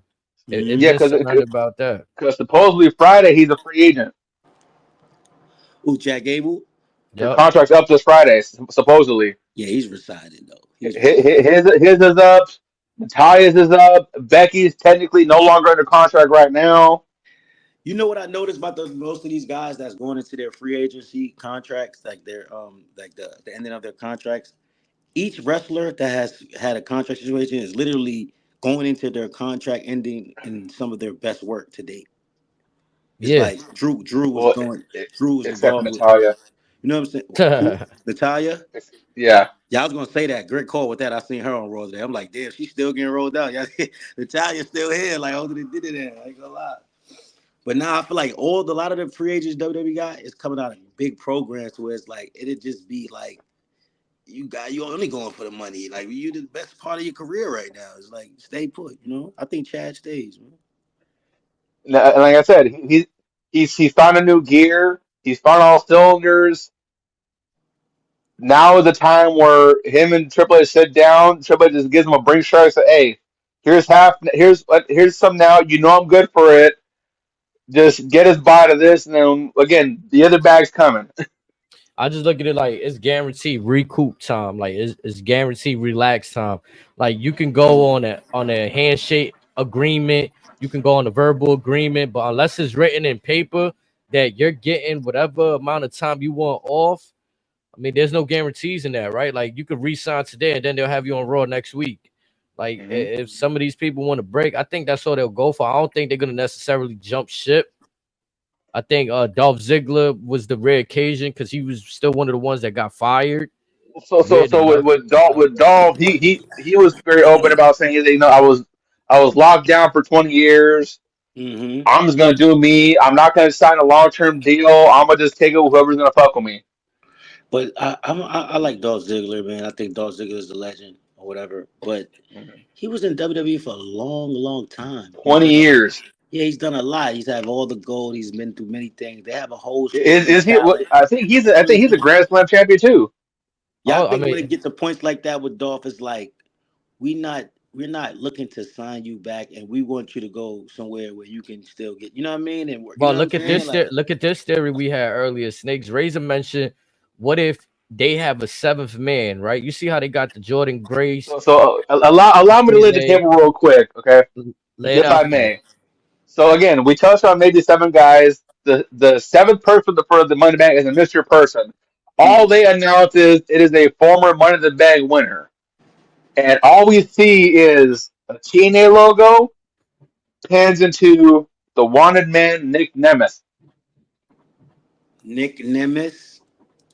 So he's going by his government name right now, Nick Nemeth. Oh, Nick Nemeth, Dolph Ziggler. Yeah, yeah, yeah. Yeah, so they don't call They him Dolph give his into home Nick. the world and give into So the world. I'm not gonna lie. His new song sounds like a remix of Danger Zone. If you guys remember that song. So, but again, this pen to that, all they'll say is it's a former Money in the Bank winner, and that'll lead that people could think it's Punk, people could think it's somebody else, whatever. Boom, you see Nick Nemeth, the wanted man, and say he wins it, you now have a guaranteed contract for a world title, whether it's Cody or whoever wins between Priest and Drew, and essentially that contract title opportunity is being defended by Nick all over the world, whether it's in the States, the UK, Japan, Mexico, Australia, and then he further acts as an ambassador for WWE and TNA. Because say, hey, you beat me, you get a guaranteed top shot against their top guy. Right. There's a lot they I can do mean, with this. shit. Your WWE's been giving different surprises throughout the year. NXT, everything. I will be surprised if they did something like that. That'd be dope. That'd be different for this year. Because think about it, this weekend we're getting Roxanne versus Jordan Grace. We could be getting Trick Williams versus Ethan Page. Yeah. And Snake, I was telling him it's a creative way to take the money in the bank off of WWE programming. You know what I'm saying? Every time we see somebody with the briefcase, you see them come out every week teasing something, cashing, doing some corny shit. You keep it off TV. We This kind of could be forget the about first it. time it gets a genuine reset. Yeah, kind of forget about that shit for a I second. feel Like, like I feel okay, like yeah, I feel like you do got to do something different. Damian Priest had this purple suitcase. It's like I don't want to see niggas just got the suitcases making Hey, this. Brock had a goddamn boombox. yeah, but that's what it become, right? That's what I was touching on too. Like you kind of remix the briefcase, give somebody a name, and then they walking around for half the year. Like Austin, Remember, like remember when, man, remember when like during Damian Priest first early on when he won a briefcase, they like hinted at like Finn stealing it, like having it, Yeah, taking the contract out of it. Like you go to cash in and the contract's not in it, somebody yeah, else got it. right. yeah. Like The fake cash yeah, ins that yeah. got. I was fed up with that when Mox was win or had the money back, whatever, and Seth opens the briefcase and then that goof flies on him and all that other bullshit. It's like, come on. Or how about what y'all said the other day? Like somebody wins the money in the briefcase and they put that shit up and they lose it. They lose the money in the Mm-hmm. briefcase to Defended, yeah. somebody. Yeah, they defend it. Collected is similar to New Japan with the G1. Yes, you earned a chance to main event the Tokyo Dome January 4th, but you got to defend that contract against whoever wants to run it with you. We could But be then seeing again, let something me ask similar with y'all a question. WWE. Do y'all think WWE want to become that brand where they just like I know these good tries, nothing wrong to try different things, but you know how you got like AEW and all these other places. WWE is known for like being them, and you know what you get. Like, But do you switch it up and do this stuff that y'all saying, or do you just you got the money in the briefcase? You got the money in the briefcase. You just I, release I it. I say I say yes for the simple fact that, like I touched on earlier, with the does AEW bring to the table with this go around, Triple H is basically rebuilding and restructuring by hand every bridge that Vince burnt down over the last 50 years. Yeah, He's building them bridges by hand, one by one, all over the world. So I wouldn't put it past him to try something like that. Now, folks will probably say it's an AEW knockup, but it's like, think about it, it's not really because, again, AEW is doing the money grab deal. Triple H is actually trying to build networks and relationships that folks thought were done for good. I feel like the storytelling is immaculate. When you have Corey Graves and you got Michael Cole selling it, when they tell you the reason why these things are happening, I could believe it. I'll be honest. Like right. when Tony Khan comes out and announces something and he says, "Oh yeah, we're," it's like damn, a little cringy. But when you got the voices that have been talking to us for years, telling us, "Oh yeah, this King of the Ring tournament is leading to a championship," I'm not even asking no questions. I'm not. Like I said, they mentioned Haku was a former King of the Ring.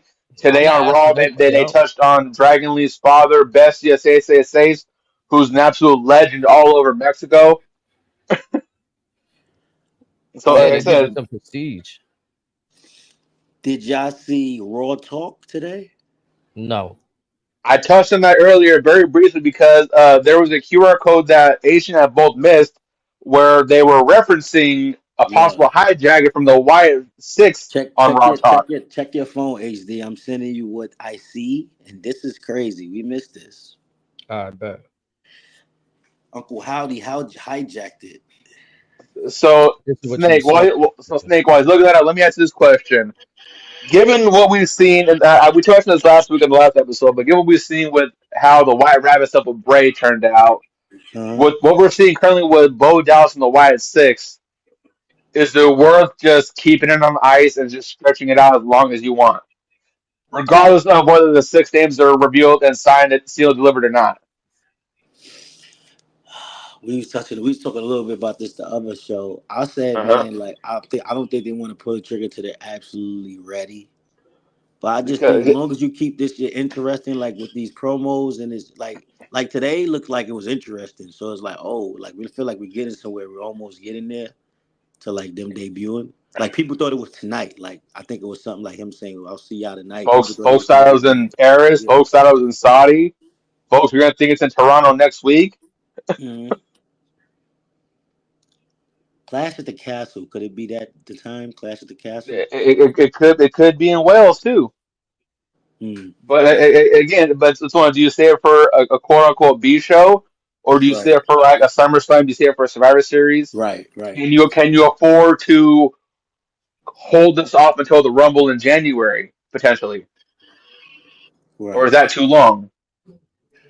Or do you think is Alexa Bliss gonna be a part of this? So there have been 5 names that have been teased about it. I haven't seen Alexa Bliss's name listed on it. However, she's got her own teasers stating that she will be affiliated with it. She's up in the air. I know she's been dealing with some stuff with her newborn as of late, but again, she's up in the air. Braun's up in the air. So far, I know they mentioned Dexter Loomis, they mentioned Joe Gacy, they mentioned Nikki Cross, Those are great picks right there. Dexter Loomis always gave me a psychotic vibe, and Joe Gacy just looks like one of them Hills Have Eyes characters. and you can't go wrong with Nikki Cross either with that too. Yeah, Yeah. facts. When she was part of Sanity, fire. Right. So I mean, there's a few names tossed around, but And ultimately, what happened to that it's crew, Sanity, bro? What happened to them? uh um Eric Young is back in TNA. The other dude that had the reddish hair mohawk stuff, I think he's medically retired. If not, he's back in Europe. Big Damo, he was doing stuff for TNA for a minute. I don't know if he's still there or not, or he could be retired too. I know he is married to Nikki Cross. But again, there's a lot of folks you can incorporate in that group that Right. could work legitimately. But Right. again, Right. from what I've seen on Twitter, it's always been just 5 names with one missing. So it's like, is there 5 names? Is there actually six? Like, what's the deal? Triple H is a master playing mind games. So again, he could have all 6 names ready to go. He's just having fun with it. They could I be, feel. for I all we know, think. they could be doing trials for that 6 person. Who knows? I think like see how people was getting frustrated with Damian Priest, right? Like when you cashing it, and then when he did it, it was brilliant, right? It was like Yeah. wow, he pulled it off. People are getting a little frustrated with the QR codes. I'm no longer interested. No longer interested. I feel like longest it's a big draw involved in the Wyatt Six is gonna go crazy. Like let's just like for example, like if they attack Cody or something like that's gonna be crazy. Like if their first target is Cody or some shit, like I pitched this idea to ACL a while ago. What if the 6th person is Jey Uso? Hear me out. mm, He was gifted the Fireflies by his wife and the audience themselves. When Uncle Howdy and or Bo Dallas emerges, that he could tell Jay, hey, his spirit is in you. Therefore, you have the world in your hands. We will follow your lead. yo, that is an amazing pitch. I was just thinking that is brilliant. Like, what if they all surround him and some spirit just take over him because of that firefly shit he didn't even know, and it's just And, this like, and yeah, it's right up Triple H's level of craziness too. right. Nah, that'd be fire as hell. That'd be crazy. So then you have a torn Jey Uso. Like you could have Jimmy and Roman League try to say come back to the family. Right. Jay could be like, y'all did me dirty before. Bo could say, we're your new family now. Jay could be like, I don't fucking know. Okay, there's a lot you can do with this right now. Yeah. Nah, I ain't gonna lie. I definitely am like hyped to see what they're gonna do. Uncle Howdy and I am. And I think the beautiful part about it is, like, so much like a lot of the things that WWE that I've told HD before, like, a lot of they have all kinds of stories going on right now that you could go 50 different directions and all of them seem like the right move to do. Whether it's like I said, whether it's the Bloodline story, whether it's the Judgment Day bullshit with Liv, the stuff with Punk, the Alpha Academy stuff, everything. They could go this way, that way, whatever, and it's gonna work. Wait, next week we got Dragunov versus Braun Breaker. Yep, we got Yo, they that. roster is so crazy. We have Otis versus Sammy as well. Bro, they roster so crazy. They can have pay per view type matches every week, bro. Mm-hmm. Like As far as AEW Ilya can't match versus that. They Braun, can't match shit like that. AEW can't. put the kids to bed early. That one's not gonna be for the faint of heart. Right.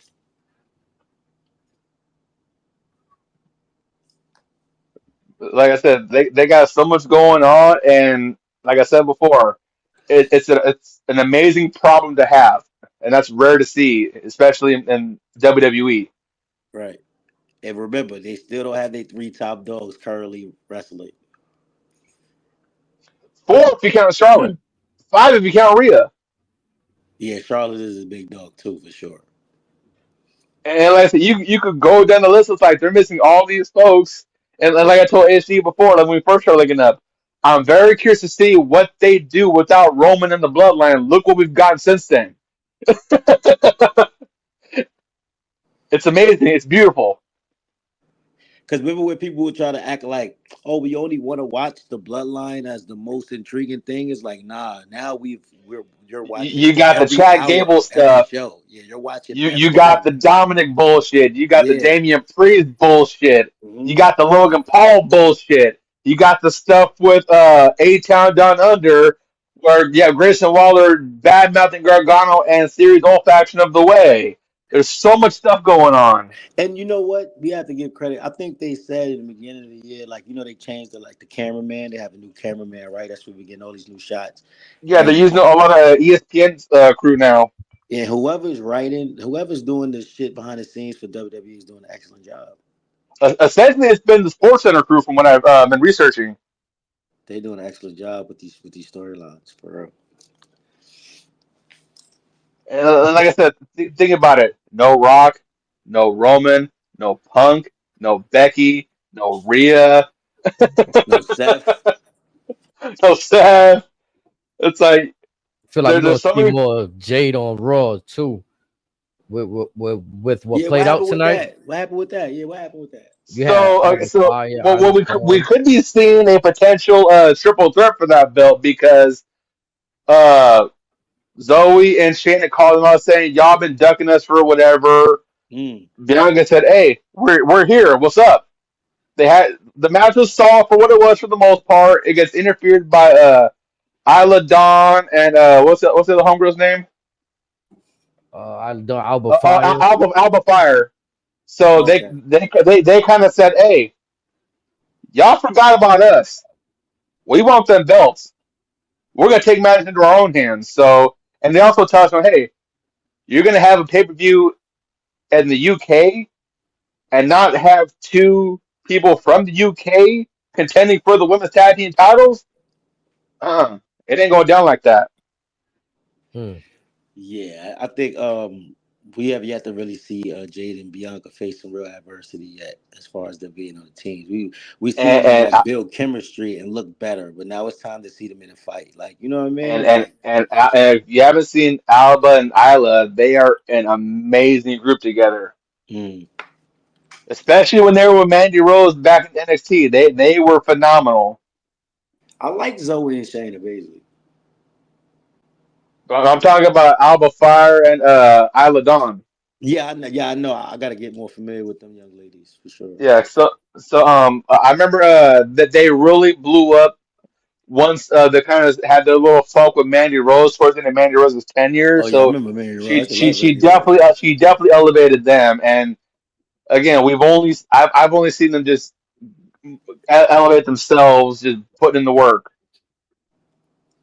because they're finally touching on the fact that yes, I but also Bianca and create Jade brought they are the Sonya women's tag Deville back. champions. Sonya Deville is back. I see. And she's trying to recruit her own little faction of Zoe, Shayna, and Natty. Yeah, she's good And as a they're manager type vibe. I like her as that. and Shayna's over saying, "No, we don't need nobody. We're good on our own. We don't need nobody. We ain't scared of nobody." So again, I'm very intrigued into where they go with Sonya Deville's character from here now that she's back Right.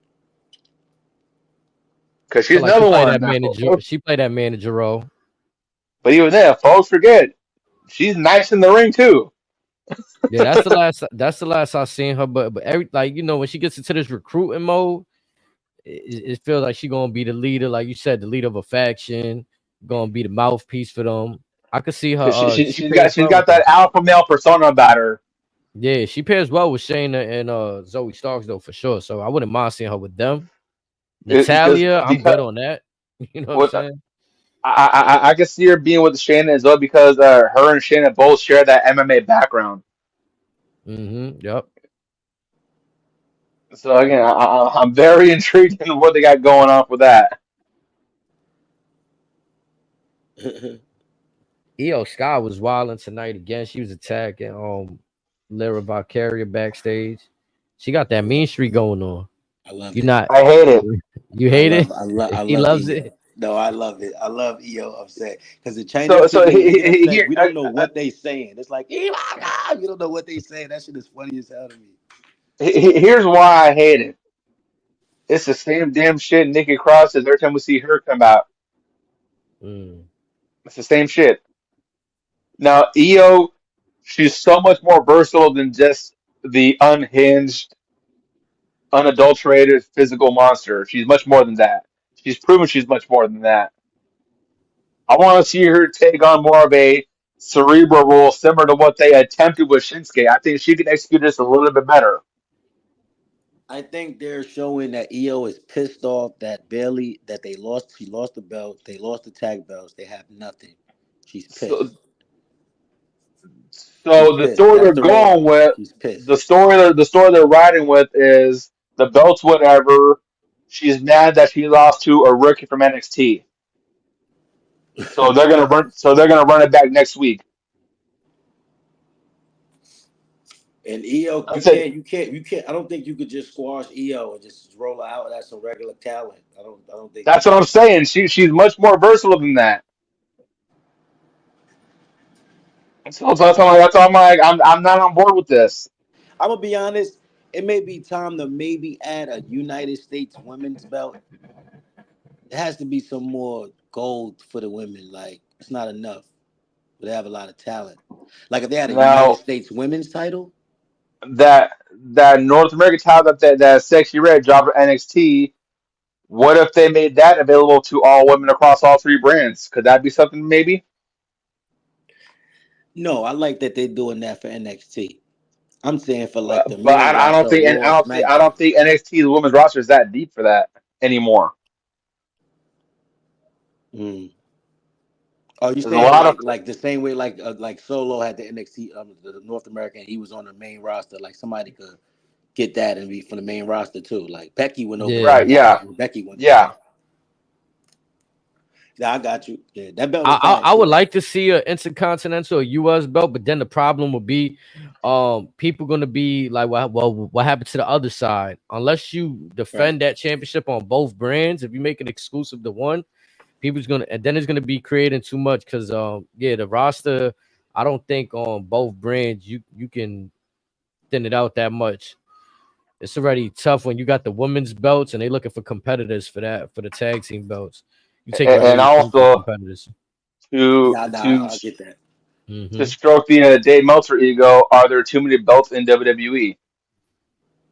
Oh, there are too many belts in WWE. No, back in the days we had the European, we had the cruiser, we had more belts.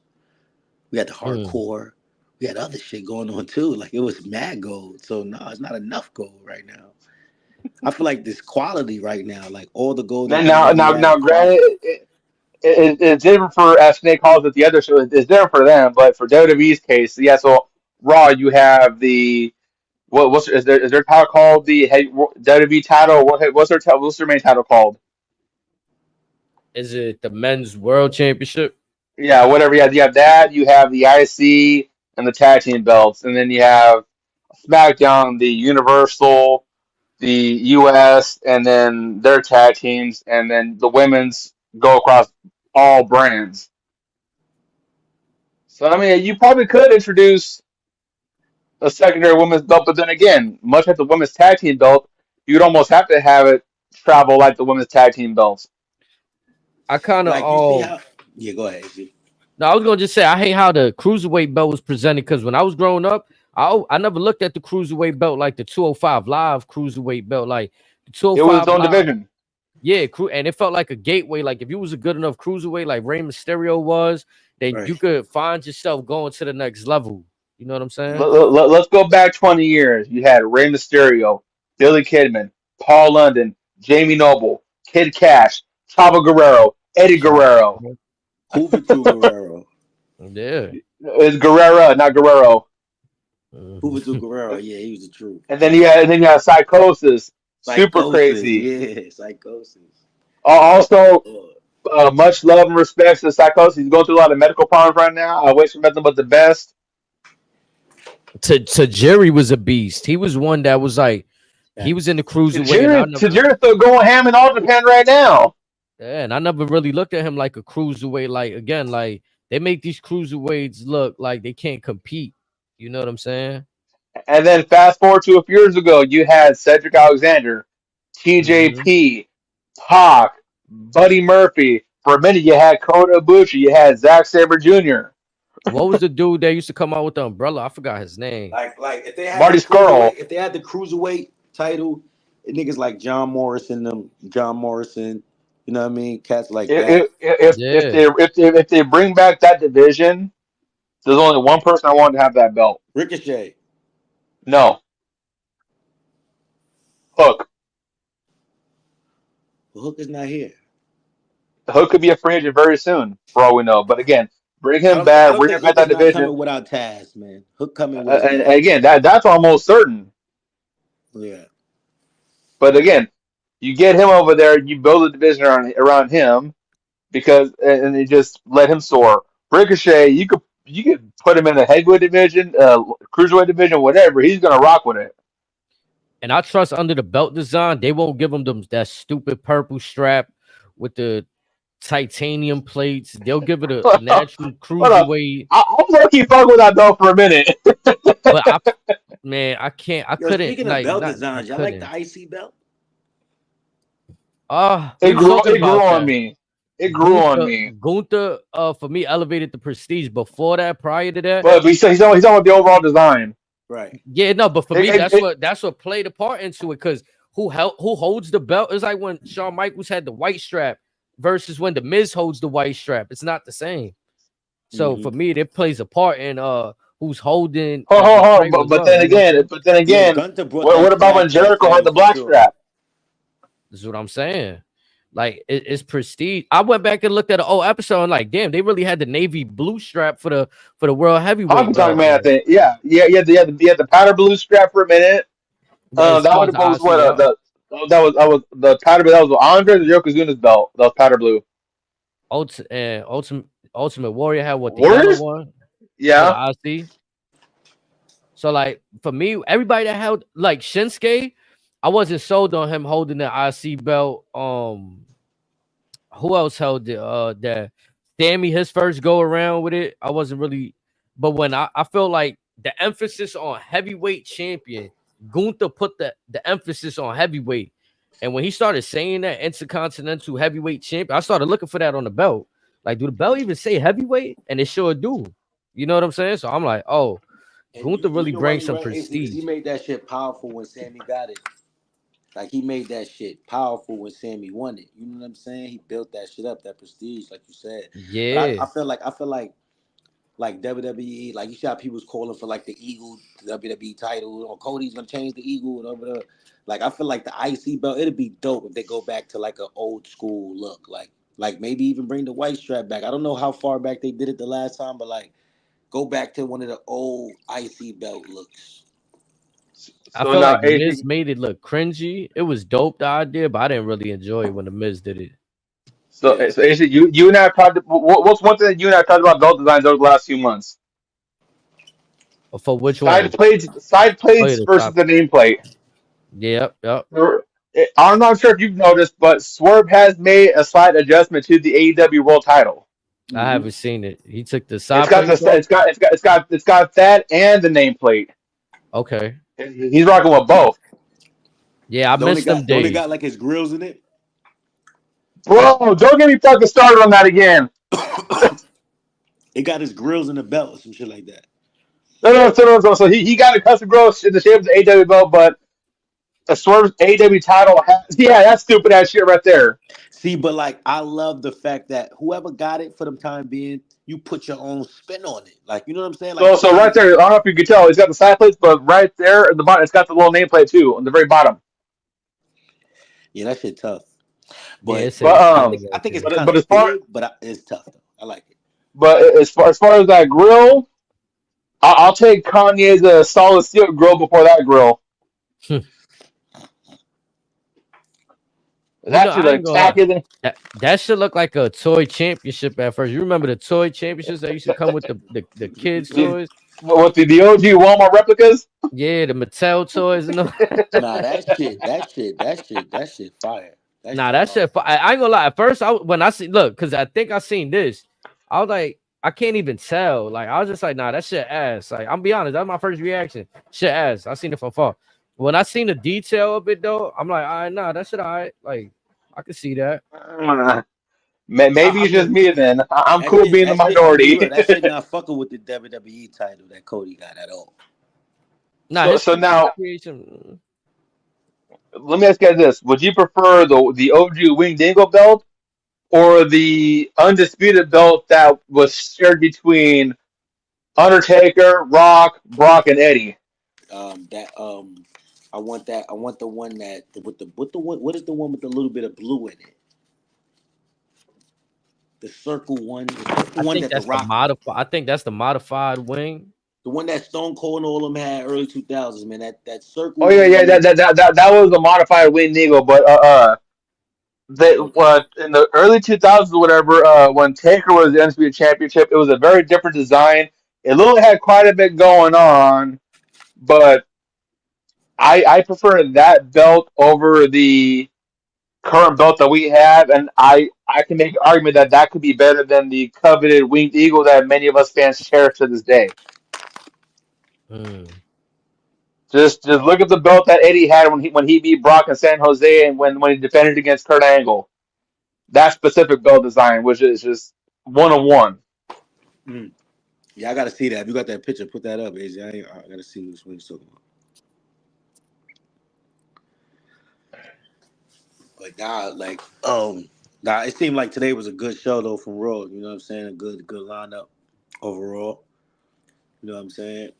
Now we got SmackDown coming up with all that Well, again, most of Raw today was dedicated to the Lovebirds or nigga. Liv Morgan's freaky ass. Yeah. Cause I couldn't help but laugh at when Braun's getting ready to just take out Dom. Liv comes out of nowhere, just like, no, you're not gonna hit him. If Braun's I'm just not like, oh, mistaken, fuck this. you talk about this one right Not, here. no, but you're close. It Yeah, would this say so it was Robin switch to WWE, and it would say undisputed on it too. Let me see if I can send you a picture of it. Ain't that the shit I that know Brock which one Lesnar you had talking when he about. first came? Yeah, that's the one he took off the Rock, I think. Shit, I ain't gonna lie. That shit the Rock got, that shit that he got for the Hall of Fame, that shit need to be a belt. That Brahma bullshit, that Rock shit. That shit was looking like Oh no, no, yeah. So that one's very close to it, but the difference is this one has this it has the WWE logo instead of WWF, but that's basically what it was. Oh, so it's when they switched to WWE. Yeah, but the center plate is basically the same thing. The side plates are same side plates, but yeah, that's the belt right there. Yeah, I remember that because That that's the one in the game. I forgot which mhm. SmackDown, like Here Comes the Pain or whatever. You remember, like It might everybody have been No switched. Mercy when we first saw it. Yeah, they was going crazy with that shit in the game. Everybody putting that title up when you No play. Mercy or WrestleMania 2000. No mercy for me, man. No, for me, it's if we're going for ranking them all, it's Here Comes the Pain, then WrestleMania 19, then No Mercy. Like the reason I can't put WrestleMania 2000 ahead of No Mercy is simply because every No Mercy is WrestleMania 2000 on crack. All right, well Like, here I'm gonna go ahead and fuck y'all up. No Mercy or WCW NWO Revenge. No Mercy. um, WCW. I just want to say this. No Mercy might be right. The black cover. That's just a classic cover. Classic It cartoon. was just clean. It was clean. Yeah, clean. Like, but I think that that shit's still on WCW my Nintendo NWO 64. Revenge was niggas' childhoods, bro. That game. got niggas through. That game was Like, better than WrestleMania 2000, but not better than No Mercy. Simply because No Mercy had a storyline that what you did affected. Like if you lost the match, it took you down a different arc. You won, it kept you on this same arc. So that was very ahead of its time for me. And I thought it was dope. You unlocked mad shit within that story mode too, just doing that. So they had good Let's raise the creative bar real motive. quick. Which game had the best soundtrack? Digging it all. I think but nah, yo, that I, Sting I, I, intro, I, that shit was crazy. yeah, you got Sting me with on the that. I bat. can't remember the soundtrack. You got me on that one. Sting with I the think bat at the beginning. the best one I had, I remember, was a SmackDown versus Raw '09, the one that with Randy on the cover. What was Just the songs best? for What was the best pay-per-view theme song ever? oh I want to say, I don't know if it was Judgment or Mercy, where it had that song "The End Is Near." I think a Razor is a fucking For me, legend. I don't know why. No, He no, said the no. end is That near. was one of the first babies I saw as a child. Well, in peak American Badass Undertaker. The only I song think it's that popping in my California head Love. as a kid from a theme was that WrestleMania. Did that back thing Mellowy. still like give it up, give it And up? Like I remember that. I'm from that I'm gonna era. be I'm gonna be honest. That little streak the weekend had, whatever. They could have taken better songs from his catalog instead of Blinding Lights. Yo, why I, Pat McAfee screamed is white bitch again on TV? I think you see why Oh, he keep. no. Let's quote it properly. That big white son of a bitch. Yo, Pat got a man. different type of pull because like he can say what he want, bro. Like I'm You catch surprised. your show this morning when we was talking about Caitlin Clark? Yeah, that's what I'm saying. Like, how you get through that? How you get that through customs? Like, any other person could get killed just saying that. So here's my thing. I noticed that a few weeks ago, even cause beforehand, they would used to never drop any F bombs before until after the second hour. Now they're dropping them hour 1 and 2, and I'm just like, what the fuck? Did we miss something? Is this shit? Are they just centric on ESPN or what? What they doing? Right. Because I'm watching this shit on YouTube where it's all going through. I think Pat really got his own shit. Like, he could do what he want for his hour. Like, he Well, pulled. also, if you think about it, because there was one show, I kid you not, they had Kendrick Perkins on. Within like 5 minutes, this motherfucker dropped like 10 F bombs. He didn't get a single fuck. And Patrick, I'm like, bro, you ain't paying the bills, me. Yeah, Pat McAfee. He. That But nigga can do again, what he want. I get where it's coming from. This one with Caitlin Clark, but again, it's one of those, bro. You know of all people, just read the room. Yeah, that nigga Don't definitely hit the double down on loud. that shit again. Don't hit the loud hour 1. Wait a little bit for that one. Yeah, it's wild too. I mean, fuck it. He was still on TV though. Like, you know what I'm saying? Like, But just Joe, I'll put it a step to say the WNBA is now popularized by this one white bitch. I'm I screaming. say this, man. That white bitch got. I ain't gonna lie. I've never seen niggas watching this WNBA so litty. Like this WNBA season, it got some shit going to it. Like it make you want to watch But it. I ain't gonna lie. what's crazy is what Pat was really saying was it's not just her, it's Caitlin Clark, it's Angel Reed, it's like 7 other girls that all came in the same class that are elevating the league together. It just so happened to be that some of these big numbers that are supersede everything happens to be via Caitlin Clark and her effect. Mm-hmm. Because look at the Indiana Fever, from she put a stat from this season, last season. Ticket sales, they're up by like 13,000 tickets at least on average.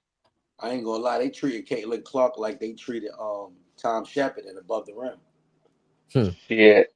Like a nigga Birdie, like everywhere she go, ping pow. Like niggas is like, it's real. Like for her, like everybody's taking the challenge every game, bro. They like, I seen a chick had 2 free throws, made one and ran to her and forgot she had another free throw. That's how it really was. That's And crazy. then that one chick yesterday, whatever, just season her just checked her real quick like a linebacker's ear holder. Cause you know what's Like, funny, what, right? bitch? People don't catch. Caitlin Clark is a sneaky shit talker too. Yeah, no, she is sneaky. She'll be upfront about it. Like She was upfront about it in college too. She'll tell you how it is because she'll talk the talk, walk the walk. But now you're in a league to where it's grown folks playing too. talk. Yeah. Again, you can talk all you want, but the grown folk hit just a little bit harder than the college kids. Facts.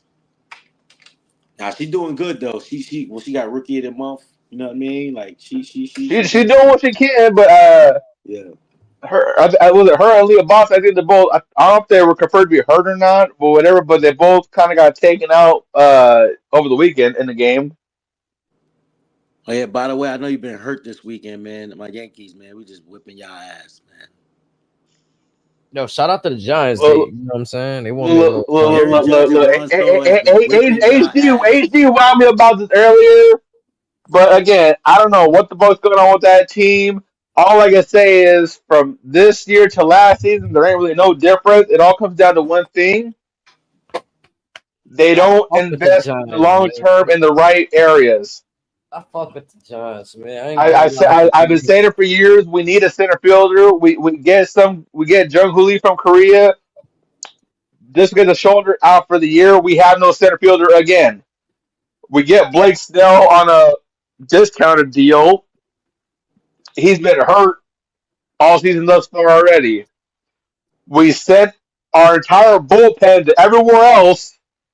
We got a brand new bullpen that's the drizzling shits. Our star closer Camilo Doval, who's in a contract year, who's been back home with negotiations, he's been iffy this year. But then again, he's always iffy because he doesn't give a fuck about the damn pitch clock. And per usual, everybody's always hurt because they don't know how to take care of themselves during batting practice. Everyone wants to go fucking have a batting practice, knowing you got a goddamn game in half an hour. And like I told HD, the Giants very easily could have taken 2 out of 3 from the Yankees this weekend, but they didn't. Giants helped me out today, man. I'll tell you that much. Room for them guys, man. You know what I'm saying? I don't know why. Juan Soto, we whipping their ass. But then again, the D-backs, that is a scary team. It's a whole bunch of young kids. They're much like the Baltimore Orioles. They're young. They're all paid for. They're all healthy. They're all hungry. They're going to be a problem for the next few years. But y'all gonna pay Juan Soto this year, or is he gonna end up walking back to us? Nah, we gonna keep paying people, bro. That's what the Yankees do. ain't going nowhere, man. But what I will say this, for the shit Aaron Judge was saying Friday night, he can run my fade for that. On some real shit, like this team is gonna offer you the world. You be like, oh yeah, it was a drink with you to play here. You know, Bonds did all this shit here, whatever, blah blah blah blah blah. Bitch, you left for Yankee money, bitch. I don't want to hear your bullshit. You got hurt running into a fence at Dodger Stadium, so I don't want to hear your bullshit. We also in the finals start this week. Oh yeah, Thursday. Finals kicking off Thursday. Who you got? I got the Mavericks, man. What's the X factors to this series? It's definitely going to come down to the bench, but more importantly, like I've said in days past in the past shows, Boston for years has dubbed Tatum as the franchise. This is your last shot to prove are you the dude or not. Because Luka, he's got the I don't give a fuck attitude. I'm here to ball. Kyrie is back to prime form. Everyone on that team can put up points. Everyone plays. Bro, I just see some funny ass shit, bro. That my man's had sent me. That shit. I'm listening to you raise up about Jason Tatum. No, but I wasn't trying to, bro, because I wasn't trying to break on camera, bro. But it fucking got me hurt. Yeah, you stupid, man. That's my fault, man. That was that I got the cheetah spill real quick. And then yo, I ain't gonna lie, snakes caught me too. So I'm just faded. I'm just over here smoking. I'm like, what about Yeah. I'm like, wait, 3, 2, 1. I'm screaming, bro. Nah, Nah, like what year is Tatum in? what Year is it? 4 or 5 at least. Year 4 or 5. Some of Tatum? that. Nah, Tatum been in the league longer than Luca. This is Luca's Let's sixth see. year. He's in the finals. This is Luca's sixth season.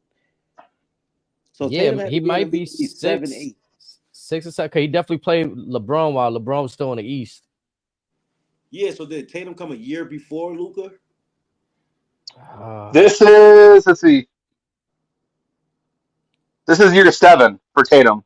Right. So he came the year before Luca. So listen, like you said, if Luca get this championship in year 6, and Tatum, you'd have had Kyrie, you'd have had a lot of players with you, bro. And you can't get it done this time. Yeah, yeah. Mhm. And I'll hope you kind of went last show, Snake. If Boston ends up shitting the bed to Dallas, I blow that whole team up. You have to. And let's be real. Do you You think have to. Luca? Do you think Luca want Porzingis to get a ring with Boston? And we traded you, bro, because you Oof. was playing like ass with us. Luca pissed them all Porzingis, out. Kyrie, this is their revenge tour. Yeah. That's gonna be wild. Kyrie gonna walk into TD Garden saying, "Let me remind you, motherfuckers, who the hell I am." I tell you this though, it's gonna be a lot of people getting kicked out of them games because they gonna be saying Kyrie some gonna walk out. outlandish shit to Kyrie and them niggas. Kyrie gonna walk out saying, "I made LeBron famous." See, and Kyrie the type to talk back with his game. Luca literally gonna Same with talk to Luca. the crowd every bucket. Luca, he gonna let everybody know. Like what? I like when Luca get to talking that shit, like, cause he really be Luca talking about to get the Draymond treatment if he ain't careful. real shit. You know who's tight as hell? You know who's sad right now at home? Grant Williams. He was on both of these teams, and they're both in the Uh finals. huh. Mm. And he could have Grant really Williams. contributed to both, but guess Right. not. No, he started thinking he was a Draymond. Like niggas started really thinking he was Draymond. Like, come on. Again, I was talking on that the other day. Remember Razor? Now I had a hot Mm-hmm. take. I said, look, man, like Draymond, he had his moments where he was that big three, but that notion to me that he still is part of their big three, good that gotta relax, and they need to put him in the right position, get the right help if they want to keep him in the starting lineup. If not, I don't see no reason for Draymond to still be in the starting lineup. I'm gonna be real. I- Draymond ruined Especially the when you war. got Wiggins and Looney Draymond ready to go literally to fucked it take the up this helm. year, bro. He fucked it up this year with he his Yeah, he did. antics. did. He did. He really did, bro. And I would defend him on certain occasions because what he brings to the team. But no, his antics literally caused I said that too, a mad liability, points to bro. the other team and key moments and just it was just terrible, bro. What he was doing, bro. I ain't gonna lie. Hmm. So games 1 and 2 are at the Garden. If Tatum's got to blow them both out, games 1 and 2 to make a statement. I feel If like not, Luka it's gonna finna be let bad Kyrie news. eat game 1. Like get active. You know Easy, what I mean? Get easy. active. I got you in the second half. Get act like this game Or 1 when we come it'd home. be like Game 5 with Minnesota. Luke will take quarter 1. Kyrie take the rest of the game. No, I think Dallas ain't trying to play no games, bro. They not trying to extend the series. Right. It's gonna be a statement every game. Yes, Yeah. bro. They not trying to extend this. Oh, we in their home. We can afford this loss. Nah, every game is a must win. Luke and Kyrie damn sure ain't there for that. Yeah, every game's a must win. That's what I feel like. You Every gotta game's a remember, like when you statement got game. cats like PJ Washington and Daniel Gafford that was on the bottom of the league teams, and now they got to sniff at this shit right here. Them niggas finna play like they heart like they finna play their heart out in this series for Luka and Yeah, they about Kyrie, to bro. play up low key. Yeah, like what? And the chips was down when you already counted out, like you said. They already like got nothing to lose, so to speak. Like other teams was giving up on you. Supposed to be highly touted. I remember Daniel Gafford name floating around a few years ago. Like he was supposed to change the franchise. That They wasn't wrote true. Luke off this season after last season because they were like he ain't never gonna stay in shape. What I he mean, do? Take his ass to Serbia, started running up the mountains. I think last year was everybody wants immediate success. You know what I'm saying? Kyrie went there, and people thought they were supposed to get it together. They didn't make the playoffs, if I'm not mistaken. And everybody quick to call them a bust. And look how they came back wilding this year. Like And that's I don't want crazy. to leave out this young man, Derek Lively. He lost his mom. This kid is a rookie out of Duke. Their center. I didn't know that. because he He's hit a in the neck, dog. neck injury. You know what I mean? Game 4, neck decision came back. Game the closing game, neck hit neck again. Because this is a kid, like lost his mom. He's in the finals, bro, and as a rookie, like that. And he's earning That's every minute of playing incredible. time. Like, you know what I'm saying? You know what that'll mean to that man's life if he was to win a championship his first year, the year that his mom passed away. I want them to win for that, like just because of that. Like, you know what I mean? Like, that's crazy, bro. That's crazy. He's balling out his mind. He literally didn't miss a field goal in this series. Y'all know that, right? He literally didn't miss in the series that they just played. All his field goals in the paint dunks, or he had a perfect field goal percentage. That Bringing hasn't that been Sean done since the Livingston vibes. 60s. That hasn't been done since this, like, that's a rookie, y'all. This is a rookie, by the way. This is a rookie. Derek Lively. He gonna be I one mean, of the best again, big I men in said the it. league. This is a different era we in. Feel me? Like Razor was asking me the other day about how I feel about big threes and all of these super teams being assembled. I think when you got the good youth, good coaching, it's just the right team, period. The right circumstances. Any team could beat any team, bro. All that names being stacked, unless you really stacking like 5, 6 superstars and they figure it out. I think 2 superstars and contributing team is a good recipe, bro. I Bro, think the that's it formula right right there. now, right? The formula, bro, if you watch, right? Like, you look at the teams around the NBA, right? Look at the teams that are not as good, right? And you look at who are their best players, right? Like, let's take the Atlanta Hawks. You got niggas like DeAndre Hunter, Right. Bogdan, you know what I mean? AJ Griffin. You take those type of players and put them next to like a Luka and Kyrie, they're gonna look like what PJ Washington and them look. You know what I'm saying? Like, that's the better formula than like trying to stack your team. You dig what I'm saying? You put niggas that are certain ballers, they're not elite, but like you put them next to They two can work niggas with that any are the style. two niggas that are the main niggas. You feel me? And it's no drama because we all know what we here to do. They That's make a why Dallas difference is on the having plus fun. minus. Them Yeah, they niggas is make a having fun. difference. Yeah. You don't need them to drop 30, 25, 20, but Mm-mm. they contributing in other places. They giving you Mm-hmm. rebounds, extra chances, Defense. defense. You know what I'm saying? Like, yeah. Yeah, forced turnovers. You know what I'm saying? Shit like that. Like, what's this nigga like? DJJ. That's all Dallas. Derek Johnston, nigga that could jump out the Yes. fucking gym. He's been all over the league, but he's been serviceable because he is a solid basketball player. And now he ended up on Dallas around a great team, and his talent is like on display. You know what I'm saying? Because he around good players, and he just doing what he need to do. That nigga be locking down on the perimeter. He plays defense out his ass. I mean, I feel like even Tim Hardaway Jr., right? Like, I think he kind of found his role. Like, Mm-hmm. he been back and forth between Dallas, New York twice, and he understands, like, bro, I could still make a difference contributing in my role rather than I have to be the number one. You know But what I'm saying? if you watch, bro, J Kid cut his minutes. Yeah, you got to, bro. Tim And it's all Hardaway right. wasn't playing. It was games Tim Hardaway didn't play at all. And that's what got to be done. And I'm pretty sure when his numbers called upon him, he gonna go out there and hoop. You know what I'm saying? They got to contribute. You got that's part of contributing too. Like if you know sometimes like I in this series or just period, I haven't been playing good. You got to take that back seat, man. You got to Not let that. everybody has to play 48 minutes.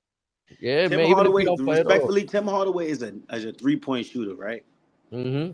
But you got a nigga on your roster like Josh Green that can shoot the three, but he's gonna hustle, he's gonna play make, he's gonna be all over the place. So it's like Tim, you know what I mean? Like it's not his fault, but it's just like, Yeah, you like don't need to that's be what it that is. guy. Like, you feel me? Yeah. Yeah. Yep. So let me ask you two gentlemen this question. Look at the Sacramento Kings, for example. Last year, they kind of shocked everyone with all the youth and all this firepower, whatever. You had the same team back this year for the most part, shit the bed. And They you need have like somebody. guys like you have Jason Herter, who I think is up for grabs. Malik Monk is a free agent as well. Uh, they were going to give Mike Brown, the coach, $7 million a year for 3 years. He demanded 10. They gave him the 10. I wasn't a big fan of that, but it's like I said before that they need a guy that can play the dirty ball, similar to a Draymond, but this a guy that ain't afraid to get physical in the paint because Sabonis he's too scared of that shit. Yeah, you trade Sabonis. I wasn't a fan of trading him before, but now They shouldn't have paid him. I don't you think feel it. I don't I honestly Keegan Murray is a great player. Um, They have a lot of He good he players. needs he lacks discipline. Right, but he's gonna grow. He's gonna get better. He's gonna Yeah, get because years, maybe he 2 needs years, better right? discipline. Because again, I think each Sacramento game need another nigga that can go get it. Like I know Darren Fox can go get it, but it like I can't think be him. Now It I can't know be him. It it'll can't look be way more Malik. better if he's by a nigga. Like Malik Monk ain't that. Like let's just say like Boston blew this series and then they split this team and Jalen Brown went over there. Like if Jalen Brown went to what they had and added Jalen Brown to that Sacramento team, they could do some shit. You know what I'm saying? Like they need another guy that do can you go want a get it. traditional center for that team like a Clint Capella? Well, Yo, Clint here's the thing. Capella's up for free agent too. We had uh we had a couple big dudes, but again, it's like even then, like Sabonis is like the biggest guy on the team. That ain't shit. I mean, what if Carl Anthony go over there? Cat. We'd be set. Well, 2 years ago, we could have made a play for Luca. We That's true. legit could have made a play for Luca 2 years ago. Maybe But y'all instead, go That'd for be a a great Plumlee. fucking Maybe y'all situation go for for a Cat. Plumlee brother or something. You know what I'm saying? Plumlee, Or brother. or Zubac give or me. something. You feel me? We got we picked up Brooke Lopez's brother in the trade deadline. We just had him right at the bench. Robin. Oh man. I think you know But the again, South I think is I give think me it's over Jonathan for the Kaminga from the Lopez's, man. Warriors. The Lopez's run is over, man. It's over. It's over. Yeah. This shit too Gi- fast. The game too fast. Like Brooke is still like for some reason it seemed like Brooke keep getting younger. Like you know what I'm saying? That nigga Brooke Lopez. he's always been a shooter, so this game is kind of tailor made for how Right. his collegiate. He's got a style similar to Dirk. Yeah, you know what I'm saying. He always been a shooter, even in Brooklyn days, so New Jersey days. So it's easy for him. Let me take Kaminga off of the Warriors' hands. Nah, they I ain't said, letting him go. Kings need a dog in the paint. That's all it is. Y'all I'm might not could gonna get lie. y'all might could get Y'all might could get Moody. You sense a bonus to the Warriors. I think they become an even better shooting team. Yeah, but again, there's no one that can get the boards in the paint. They'll figure it out. They have to You because you you you you have Wiggins and GP2. That's it. Chris Paul did that. Is that an expiring contract? That should free up some space on the books. Maybe they could go out for something, or sign and trade. I don't know, but I think that Chris Paul tenure, I don't know. Chris Paul going to LA. Mm. To be honest, there was no reason for them to hold on to him and Iguodala as long as they did. I think people wanted to make that work. People wanted to vindicate the Jordan Poole Nah, I think trade. Iguodala needed to come back though. He might have not deserved that bag he got, but they needed him to come back when they got him back from Miami. That was great for them to get him back. When he was a Yeah, little but older. they got one good year out of him. And they got that championship. Yeah, but then again, the few years after that, he was just on the bench, battle injury. Yeah, but remember that key moment, nigga, when he pulled Andrew Wiggins to the side, boy. Like, boy, No, you fuck tripping. that. What the Kings need to do? Go call DeMarcus Cousins. He just won a championship in Taiwan. Bring his ass back home over here. Bring Boogie back. I mean, bring Jabari Parker back too. My man shouldn't be crying on camera. The number one overall pick out of Duke, man. Come on. Come on. Yeah, I think any of these gentlemen that are quote unquote blackballed from the league or for some reason don't find themselves on these teams is just unfortunate. You know what I'm saying? Because you got to find a way to even like limit their minutes. You can have them start, but still monitor their minutes throughout the game. It's not like you got to completely fuck them off and say, "Yo, you don't got a spot on in the NBA." That's tough. That's insane. There's too much talent overseas. Way I too mean, much. yeah, I feel like there's a lot of talented basketball players right now, and there's definitely Granted, the style that Draymond plays, which is a very physical style, similar to like a Bill Laimbeer, Charles Barkley back in the day, it may be antiquated, but it's still very much needed in today's style of play because you need a guy like that can slow the pace down if someone else is getting a little bit too much momentum. You need that enforcer to just G-check somebody once in a while. I wouldn't mind seeing Kemba Walker back in the league. I'm not sure what he's been doing overseas. I know he left the league. You know what I mean? But How old is Ain't no he? room for Kimba, bro. no room for Kemba. Now, you see, the thing Really? is, they It's got not. to come off a bench. He don't want to come off the bench. He got to be willing to come off the bench. That's the Niggas is problem. running real plays and real IQ shit right now, bro. Niggas don't have no time for you trying to break that to do some own shit on your own. Well, but That's then again, fact. with Kemba, he's at a certain age to where again, the father time is not against his side. If you got to give him a decent bag, say, hey, we need you just for this. We need you to only commit to this. Yes or no. And That's And to it. Kimba's him, the whole answer is career, he no. has the ball. He always had to have the ball to do his thing. This is not that era. And then you got to stand up and say, hey, if you follow this lead, we will get the ring, but you need to commit to this and only this. Like the only nigga And doing that right now is James Harden, bro. I hate to say it, but yeah, And then they lost, right? Like I'm saying, like they lost the Yeah. first round. Like I've never seen Kimba in like a straight. Like he got to be like it's for him to accept that, bro. He just got to be more disciplined. Like just understand it's not just gonna I'm be not rush. gonna lie, too. James Harden, bro. Like I'm glad you mentioned his name because I'm glad my man LeBron, he's on his way out, right? In a year or two, whatever, his career is done. But everybody that been slandering LeBron for the past 15, 20 years, and I remember a few people that James Harden was their favorite player, 50 points when he debuted. Nobody be on James, like they be on James Harden, but I feel like, bro, I'm can you see a world where Joel tries to leave Philly? yeah, it's Now, inevitable. granted, there's only 2 years left on that contract, so again, whoever picks him up, it's not gonna be that expensive, realistically. I think the The team is getting Knicks. comfortable with it being Maxi's team. Like Max, to me, when I look at that team now, and B, I don't know how old MB is, but he looked like the old head on the He's team. only Like let's see, like he looked like all right. He only got 3 years left with this team Maxi's type shit. MB's best player he's he had. just turned 30. Right, and he giving me like 38-year-old vibes, like 36-year-old vibes. Like I don't know how long we got in Again, Maxi him. is he Embiid's best running mate he's had so far. Clear, no I debate, agree. no debate. If he was healthy, we would have had hell with Philly, and I love the Knicks, but we'd have had way more hell. He was doing that to us on one foot, on one leg. Let's be real. That's the unfortunate part about MB. He's nice, but never healthy. Like something always up. And then the one or year fucking he was good. They lost with the jump shot, with the Kawhi jump shot, the corner. Yo, give me Bobby Portis. that's legend. Crazy. The one year he was good and ready to go. They Yeah, they get had messed up Jimmy by and that all that on corner that shot. team. They had Jimmy and Yeah, everything. that corner shot, which eventually turned into the Toronto winning the championship. Imagine, Does does imagine. Jimmy rat it out? Does Jimmy rat it out in Miami? Is that a question? I think he's Toronto only comfortable won because there. Clay, and KD got hurt. Let's keep it a bean. But this is what I'm saying. Imagine the Embiid could have a championship based off that merit, but He should have 2 by now. If credit you were on thinking about it, we still give credit to Toronto for winning, though, for showing up and winning for Yeah, and some we can say reason. what you want to say about Giannis, but Giannis went and got his. Facts. And that was after Kobe asked him to do it. RP to Mamba. Like, you got that hmm MVP, but now it's time to go get that thing. And he went and got it. So we got to give Giannis his credit. It's a lot of niggas Yeah. that never and got it. look at when Joker got his ring too. Same deal. I feel like the Giannis ring too. People discredit that, find ways to scoff at it. Like it was like people forget. This is a dude that don't even hit free throws like that. He made every free throw in the finals. Every And single And one you he everyone put on up mentioned it, to the right? Because line. that was the year that Devin Booker and kept Chris Paul. That was their chance to get one. And they folded. but everyone on Milwaukee, from starting 5 to the bench, everybody was performing. Everyone was playing their role. Yeah.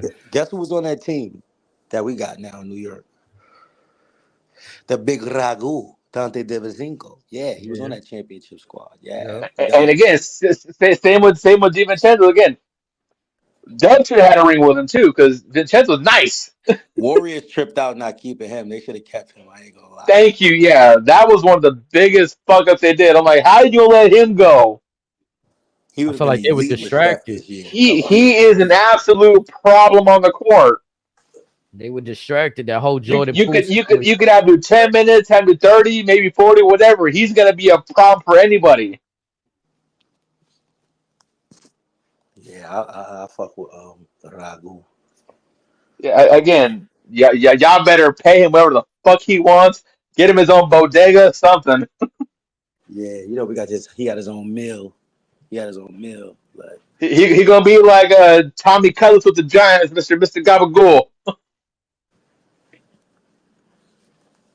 yeah, nah, we shit, I don't know, man. I think we're gonna stay put with our roster, but If we did trade Julius, I just don't know who, but I don't want to trade Julius. For the Knicks, everyone should be paid for right now, or no? Anyone in the contract year? Yeah, I feel like we already got emotion what we finna do with this paper. Like Brunson already Yeah, told so us. y'all should be straight. Yeah, we bringing everybody back. We bringing iHeart, OG, they coming back. Just invest in a better physio department. Keep everybody healthy, Yeah. because ain't How no much is D reason why Randall make? y'all. We didn't win because Julius Randle wasn't there. It was a team effort. Julius Randle's a part of the Knicks coming back to what it is. It just didn't feel right. It wouldn't have been right. Let me play some sports book shit, because this is what they Sure. do. As soon as this finals is done, the sports books is gonna open up and they're gonna ask who y'all got in the finals next year. Do y'all see Boston going back or Dallas? Or what do I y'all got a see? crazy prediction right now for The your Knicks Knicks got to be up specifically. there, bro, in the sports book. Mm, I got a crazy predicament. Yeah, that both of you might call me crazy in the head for. mm. If y'all keep everybody as is, and you finally keep everybody healthy throughout the season next year, there should be no reason why y'all can't win at least 62 games. Yeah, Who? the The Knicks. Your Knicks? Knicks Okay. at least 62. I'm calling it right Healthy? now. Healthy? Yeah, You healthy. keep them healthy at least 62. Bro, this team is looking right now. That Cause team is scary. yeah. Mm-hmm. There I don't should even be know if you yes. add something or definitely don't have to subtract, but I don't No, know we just what going you we add. got a draft pick. We gonna bring in a young nigga, probably get some height, something. You know what I mean? We got a draft pick. We gonna pick somebody up. Definitely get an extra power or some another beef dude, whatever, just as an insurance policy. But again, at least 62 and Like if 20, you at think about it, least. HD, everybody has a role right now, bro. Already, who do you take out of their role going into next year? That's why I said I You're wouldn't subtract anything. Right. no, you're Uh, just at you just You whoever know I who we guess. could get rid of somehow if we didn't get rid of Fournier? Did we get rid of Fournier? We finally got rid of him. He's off the roster. If he's Yeah. still on the roster, oh, okay. Thank Yeah. goodness. He was like, Yeah. We got that money off the books. He went to Detroit. man, thank goodness, So, man. That so was no, like the worst one. side question, y'all Jets or Giants fans? You said who Oh, fans? the Jets going to the Super Bowl with Aaron Rodgers. We're going. I'm not a Giants fan. I ain't Jets gonna going to the hold Super you. Bowl. Jets going to the Super Bowl. They broke my heart when I was a Brady fan This ain't twice. gonna be this. This ain't gonna be the first play of the game. Aaron down. Hold on, Talk, pause. talk about the Giants. I How got the you the fuck you gonna same. be in New York and be a Brady fan of all people? Cause look, it's greatness, Yeah, bro. growing up with these dudes in the hood, yeah, a lot of these niggas is Patriots fans. I don't know what the hell's going It's on. great. Really? It's Yeah, greatness, bro. It's the same way that if you that from New Ty York Law and you jersey, thought niggas Michael had that Ty Jordan was Law great, jersey. yeah, bro. It's just greatness, bro. Like you rooting for Jordan and you from a different city. It's the same. Like the Bulls used to kill us, but we still But love again, Jordan. it's just that NFC rival. I mean, now granted, I'm a Rams fan. I can really talk shit, but still. And then you know what it was too? The Giants didn't really become a rivalry until that Super Bowl matchup. We really in the same conference with the Jets. You feel me? So it's more like I could root for the Patriots and not get in the way of the Jets. The Jets wasn't making it. You know what I'm saying? But the But Giants shit caught us by surprise. Like, come on, yes, bro. Strahan, you had JPP, Like, Victor Cruz, OC it was like Jeremy Yamura. Shockey, in Eli. the year that we had Randy Moss, one of the greatest receivers to ever do. Come on, bro. You telling me like how you don't go for Nigga, we greatness, had bro? OC Yamura in them. That's why. That's why. That But defense was also, outstanding. look at Cincy back then. You had Carson Palmer, Ocho, and Husmanzada.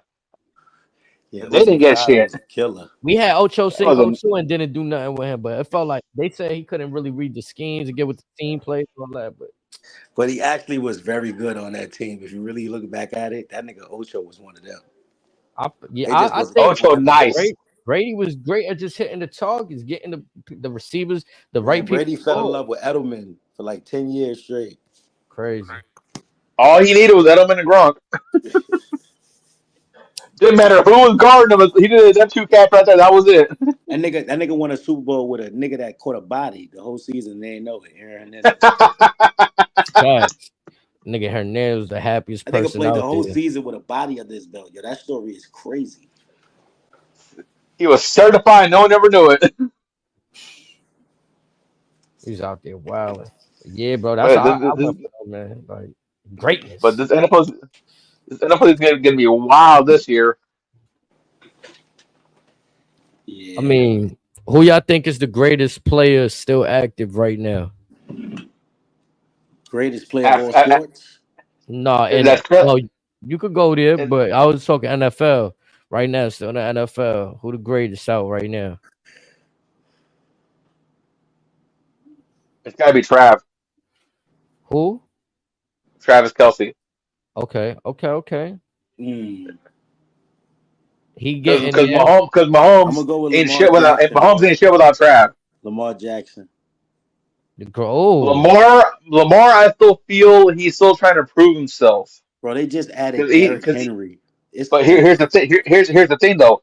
Each year he's been now. Last year was his first full season of just being healthy. So last year, if you want to break it down, was his first complete year. My Now brother, he's got OBJ, he's got Henry, bro. he's What got a you don't know different team what every he's gonna year. do. What is he gonna? You don't know what the Ravens are gonna do now. You got Derrick Henry in the backfield, bro. Like what? But then again, Henry, I've always been skeptical about him because he's always been gun shy about guarding against dudes that are as big as him. He'll always try to run towards a smaller dude first and hope the big dude don't catch him. Right. So I mean, again, I would love to see Baltimore make some noise this year, especially because that team is just loaded. But again, it's all on one. Can Lamar stay healthy? Two, is Derrick Henry still King Henry? On top of that, you still got the whole bunch of question marks with Miami. You still got a shitload of question marks up in Buffalo. You still um, have a shitload of question marks in Cincinnati. shout out to Justin Jefferson signing one of the biggest deals ever for the Vikings, and the only The question I have with highest that, paid player that's not a quarterback yeah, in I was gonna Jettas. say my only question is that is can JJ McCarthy throw this man the ball? I don't know. That's the only It's either gonna be him or Sam Darnold. yeah. JJ Both of McCarthy out of them, both, Michigan, both of man. them, both of them respectively have an arm. It's just can that line give them a chance? Yeah, I never Now, really knew granted, how big. Cousins made shit work, but then again, Cousins that's a different animal by his own damn self. Right. I ain't never seen a quarterback that everyone left for dead and still somehow to bring himself back to life than Kirk Cousins.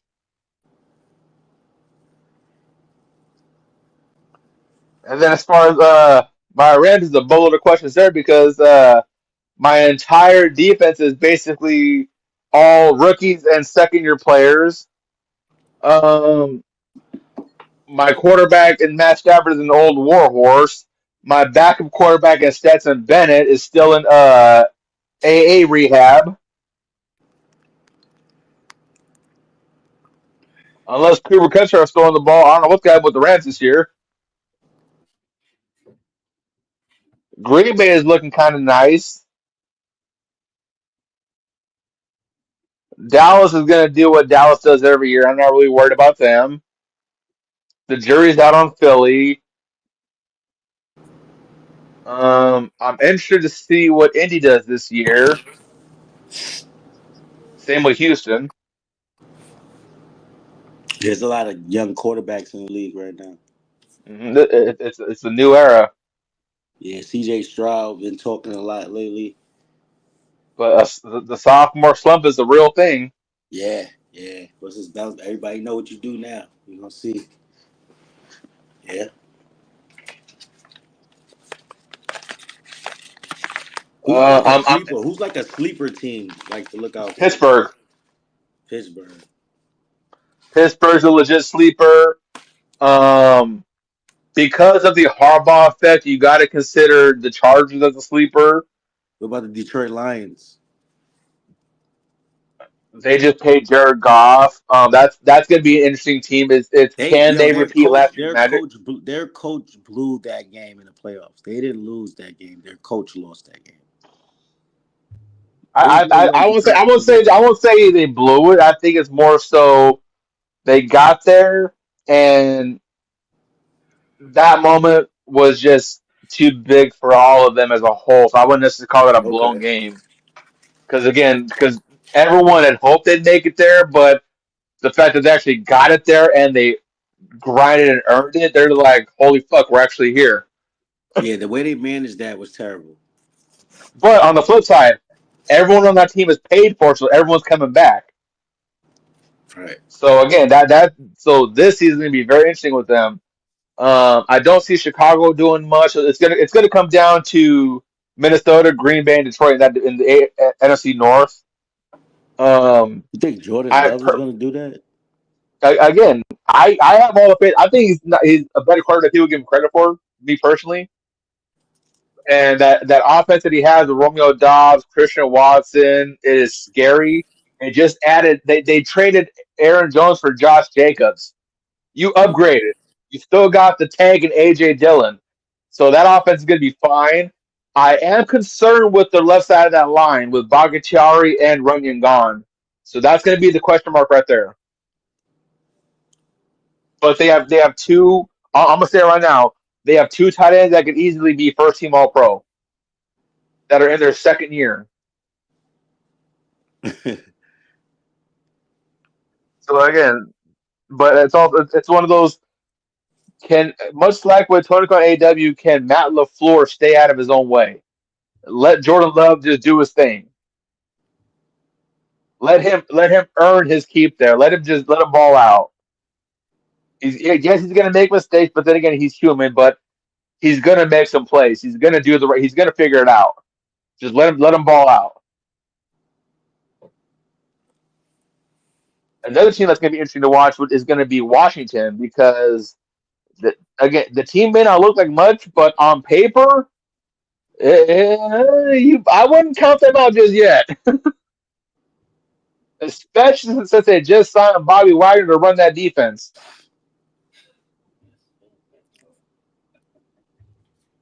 Right. I just don't like their damn team name. Like that With the Washington. Commanders. Yeah, I don't. Yeah, that shit off right there. I don't like that. Right, right. It That's should be like no, the again, Redskins, bro.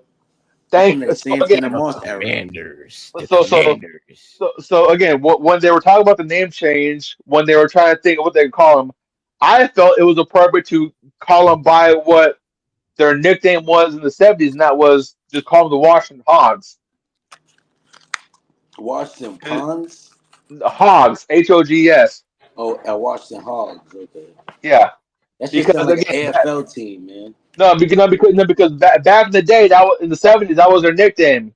When they had Theismann, when they had all the other dogs or whatever, that was their nickname because they had the biggest line since Madden had the Raiders offensive line. Just a whole bunch of animals, a whole bunch of killers ready to just grind it out. Plus, there is, I guess, a super fan team called the Hog. A whole bunch of dudes running drag essentially, but they've been there since the '60s and '70s, so that's part of their lineage. I thought calling them the Hogs would have been a nice little homage to their history. Instead, they went with the Commanders. But from what I've been reading, a lot of folks want them to go back to being the Redskins. Even Native American communities all across the country and the world want them to go back to being the Redskins. I mean, if it ain't bothering nobody, I'm just saying, like,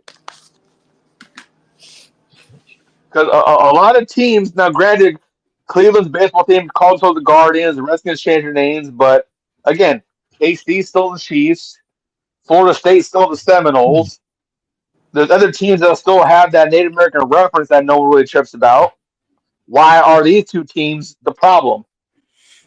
I think because the Redskins kind of, the name itself, Redskin, and then the Cleveland Indians, they're having the The Chiefs imagery and of it. Seminoles still do the whole fucking tomahawk chop.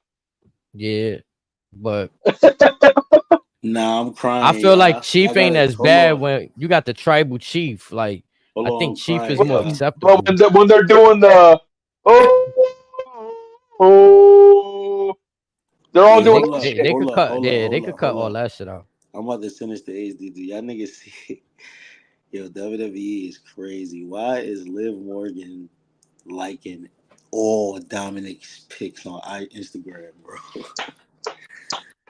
Yo, look at this shit, AZ. Yeah. She's liking all I'm this other calling shit. it right now. SummerSlam. That's Liv crazy, Morgan, bro. Rhea Ripley, custody of Dominic Mysterio. Make it happen. Bro, they is going all the way in. I am in on this shit. This is Let's fire. fucking go. Like that, I've never seen no shit like this, bro. Again, the last time we saw this was when Eddie Guerrero was doing this. Dominic, I'm your papi. Yo, the Yeah. first time we hear that, I eat sleepy. Now when Rhea come back, oh my god. Yo, Now, between Liv and Rhea, who's going to hit Dom first with the I'm your mommy? yo, yo. That's what I'm waiting for right there. Because I want to hear that crowd go absolutely ape shit. Y'all can hear Michael Cole. I'm your mommy match. SummerSlam. Like, I'm telling you, yo. Cole's going to say for the second time in his life, we're going to have a match where it's going to determine the custody of Dominic Mysterio. Wow. I'm calling it right fucking now. Put that shit in the books. That shit making me like Liv. Like I want Liv. Like I want Liv. Like Liv, why you I'm, giving that to I'm me? here for all the toxicity. I'm here for all the fucking chaos. I am crying, bro. Oh my god. This Netflix era is going to be fucking many. I'm crying, oh my god.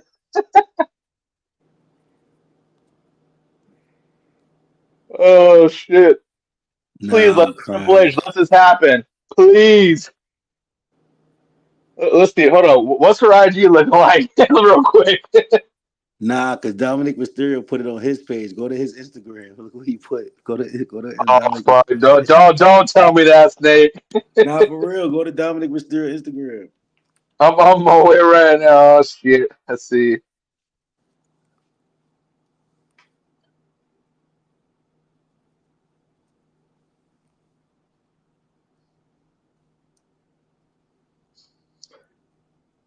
Bro.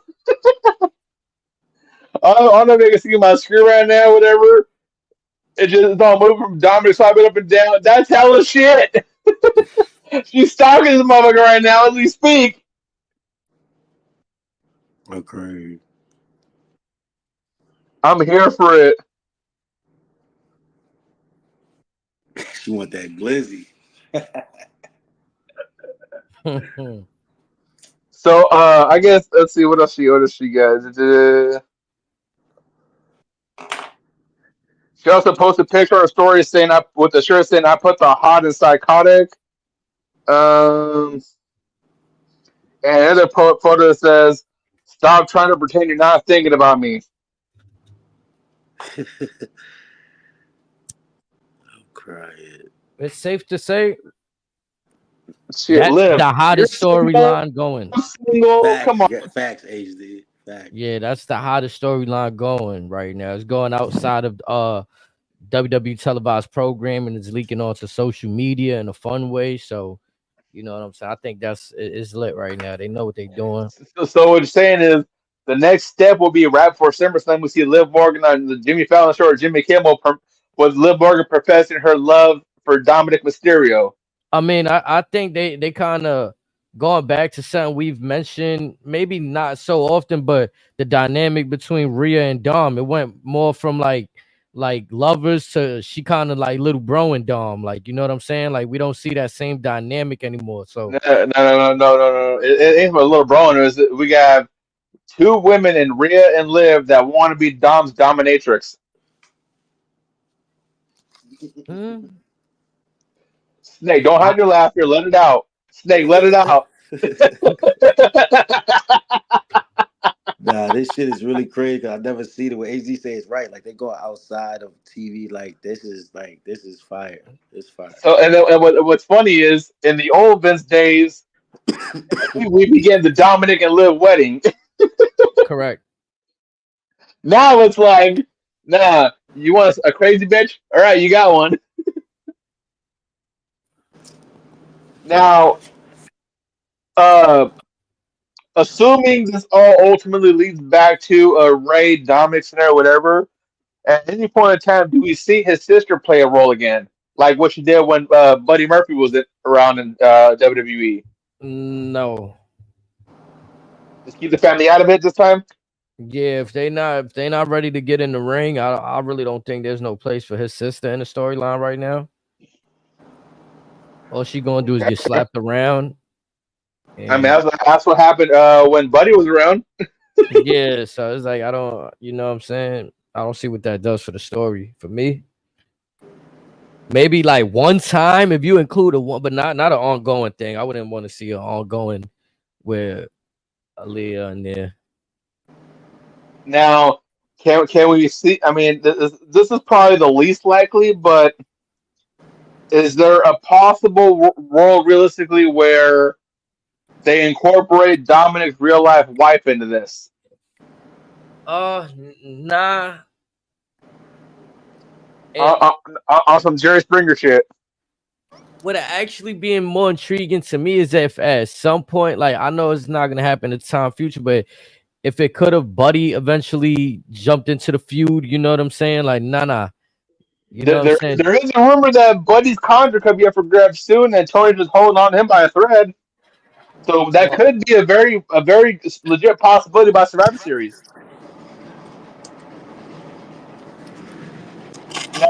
Now again, the thing with that is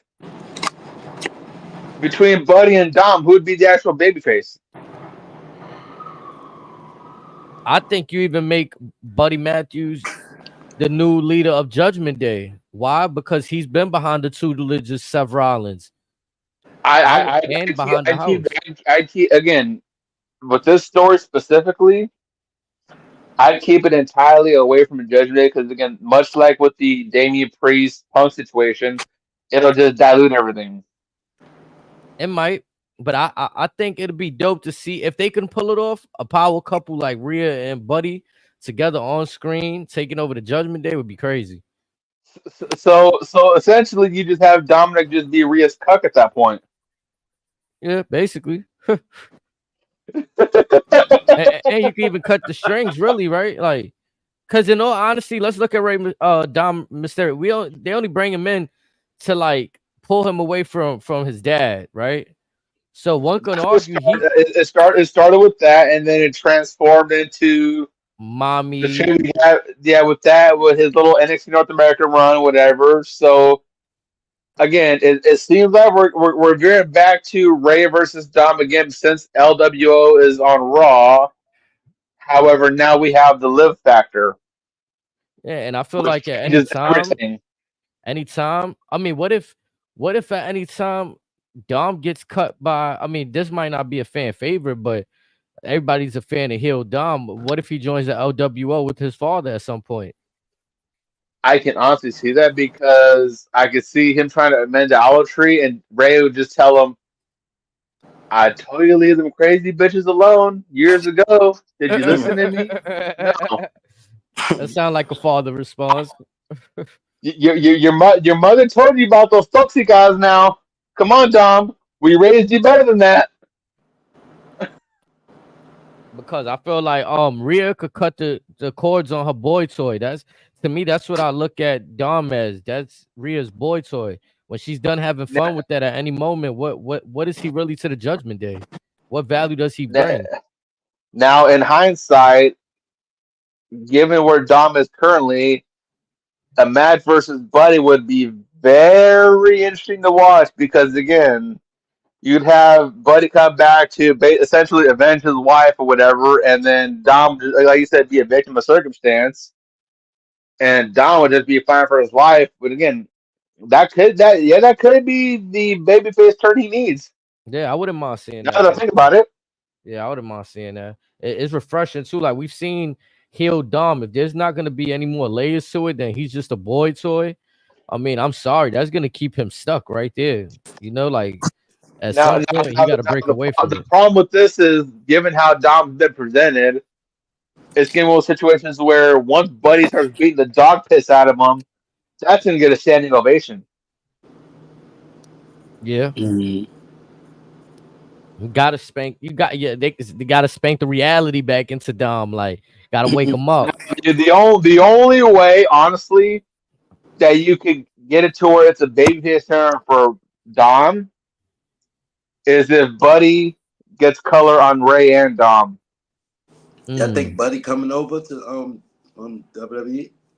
Oh, most def. I don't know Yeah, what his I love contract when Buddy status puts is, together. but It's just a matter of time. Yeah, that there's Messiah shit him and definitely Seth was doing, I love that. there's definitely unfinished business there. Facts.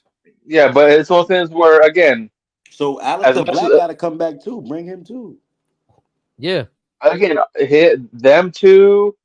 Again, you got Ricky possibly coming along. You got potentially Hook with Taz. Potentially you have the United Kingdom coming back.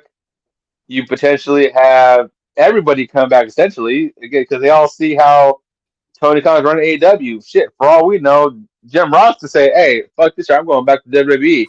I haven't seen Jeff Jarrett on AEW for a minute. What if he come back? So they got him doing the pre-show commentary for the pay-per-views now. Oh, okay. I'm not a big fan of that because again, yes, he's up there in the age, much like a Billy Gunn, but he works so much cleaner and crisper than most of the guys here that are half his age. Yeah, that's a fact. And he's also a guy that if I'm Tony Khan, I want to hold on to him because of all his knowledge as far as booking, managing a promotion, refereeing to everything. His family alone has done it all. I also want to retain Jim Ross because Jim Ross has 50 fucking years of wrestling experience of his own right. So between Jarrett and Jim Ross alone, that's a whole century of knowledge right there. JEFF E J. J E double F R double T J Right, man. E. Ain't I great? Or Nah, my first favorite at TNA, I'm the king of the mountain. I think all that wealth needs to be back home, so to speak. You know what I'm saying? I seen somebody raise it. Just asked me about the tweet. What value does the three people I mentioned earlier have in WWE? And again, it's experience. You always want that experience. When they ask me what Mark Henry brings to the table, I think people forget he found Jay Cargill, he found Braun Strowman, he So finds now people. He's a good scout. this weekend at MLW Battle Riot 6, if you're not familiar with them, Mark Henry and one of our great legendary GMs, Theodore Long, are now with Alex Kane and the Bomaye Club with Alex Kane, with all them cats or whatever. It's essentially their little twist on the what the hell they call it, the Nation of Domination to a degree.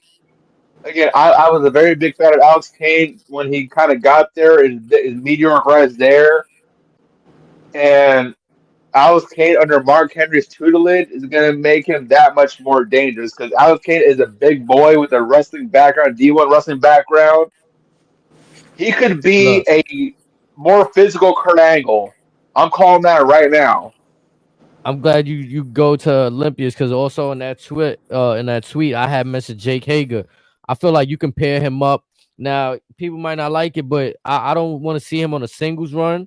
I feel like you could pair him up with the Creed brothers. You could pair him up with Damon Kemp. Have them I do thought Creed was something. going You with know what I'm Chad saying? Gable. I mean, if they ready to try, I love Jake Hager, FK Jack Swagger. I love him to death. It's just he's one of those guys where it's like I don't know. Honestly, I think he's better off back doing going to Bellator, Strikeforce, UFC. Honestly, I feel like he never got his right look. Like he's always rushed into. Like remember, we got yeah, to look at it. you had something with him and Dutch Mantel with the We the People stuff. You had something there. Right. But that was a Vince era. I would like to see him again. Everything's a new regime for me. So I understand the lineage of what we've seen in the past. I want to see what people could do under this Triple H, the Paul Now, Levesque era. granted, as a kid, I was a fan of the old All American American gimmick. I was a big fan of that. But he's one of those guys to where again him, even a Chris Masters, guys like that. I think they're just in their own. They're set in their own ways to where they're better off just either having fun on the indies, whether it's NWA, TNA, or just doing a side hobby like actual mixed martial arts. For Okay. example, like I said, Chris Masters, a mainstay at NWA. I would love to see him in WWE again, but again, I just don't think that again with the way he operates as a person may not gel well. Same like an EC3. I would love to see him back in WWE. I just don't think it's physically in the cards legitimately. Yeah, EC3 is hard. Much like a Trevor Murdoch, another mainstay of NWA. I would love to see him back in WWE. I just don't think that they'd be on the same page with anything.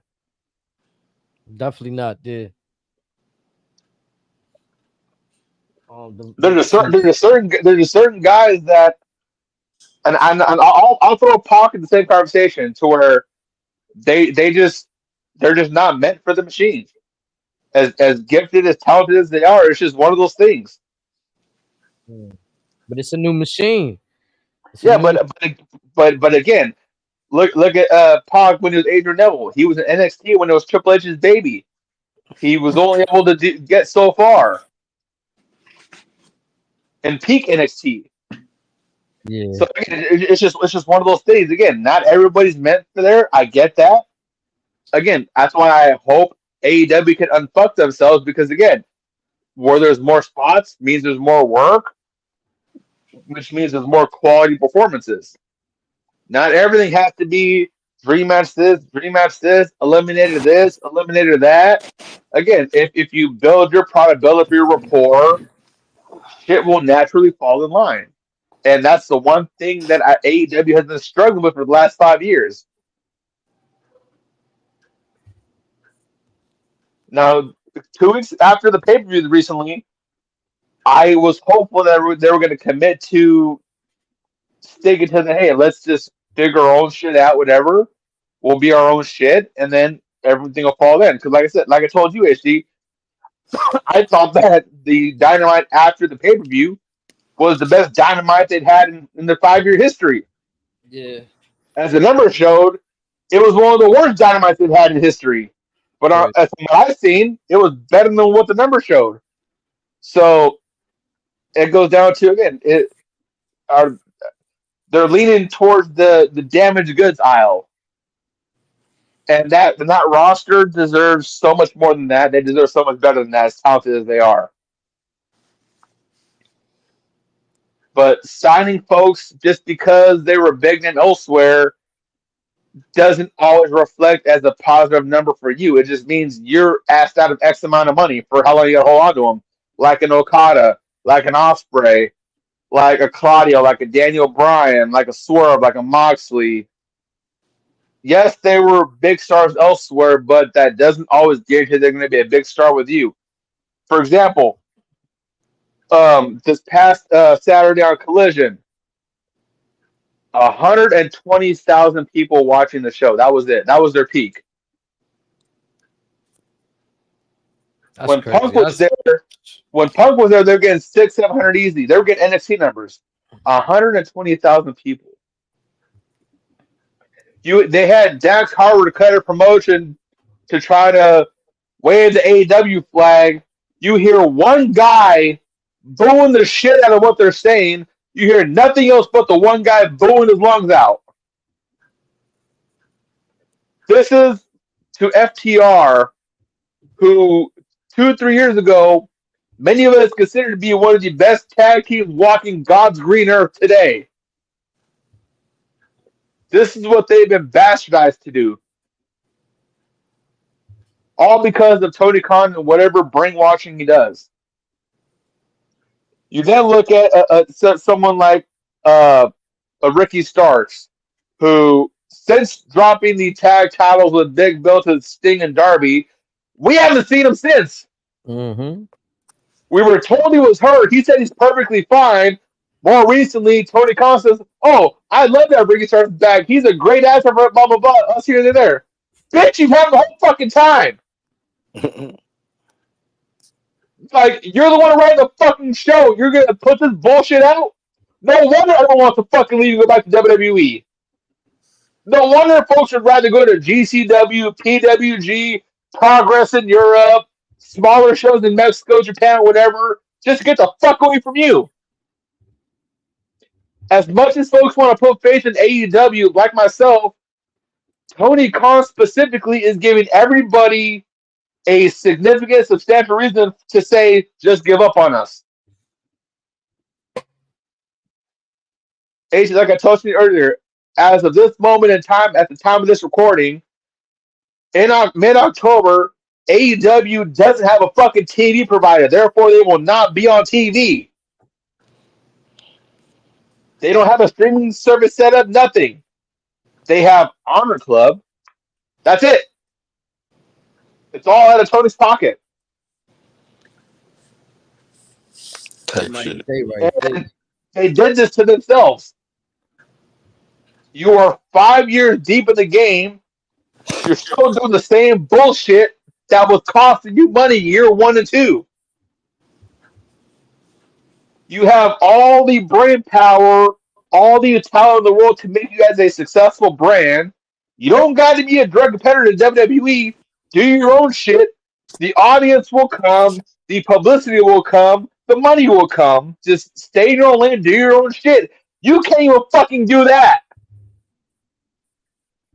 All it is, oh, WWE is the Harvey Weinstein of pro wrestling. Oh, those two bald assholes tried to rip us off. Oh, those two bald assholes of the WWE is the evil empire. CM Punk, he is the devil. We are the real, true pro wrestling company. You ain't fucking shit. You ain't worth a dingleberry on a pig's ass.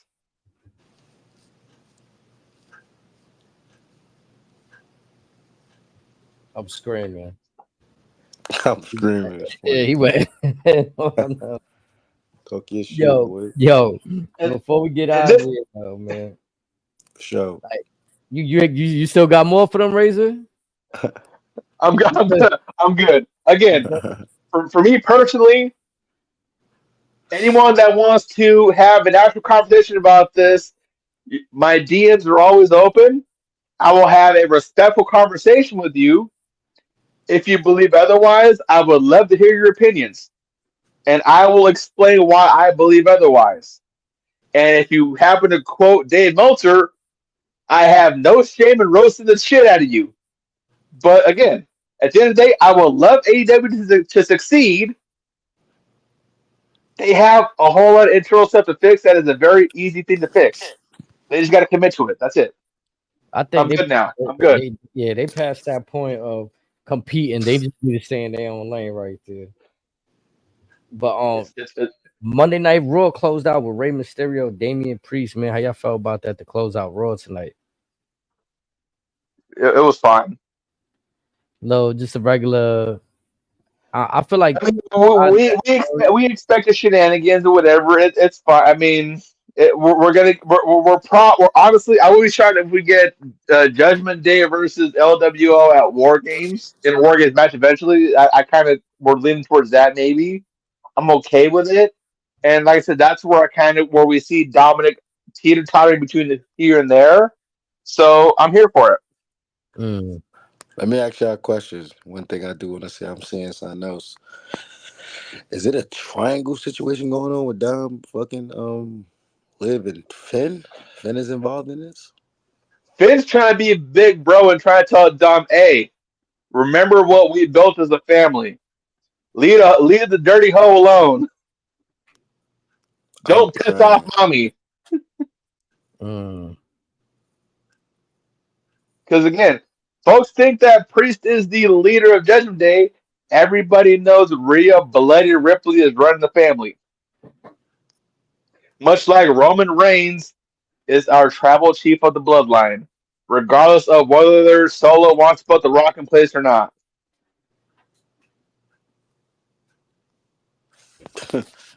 Nah, I see that'd some be shit interesting, with, right Liv there. getting out the car with Finn and shit at one of the episodes. Like that shit might have went over niggas' heads. Finn and her getting out the car together at the beginning of the show.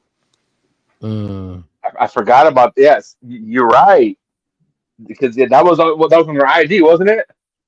Yeah. So they saying Yeah. like Finn kind of jealous of Dom. So He again, getting it. that could be a thing. So it's where they try to excommunicate Dom. Finn Mm. could say, "Nah, I was behind this shit all along." Much like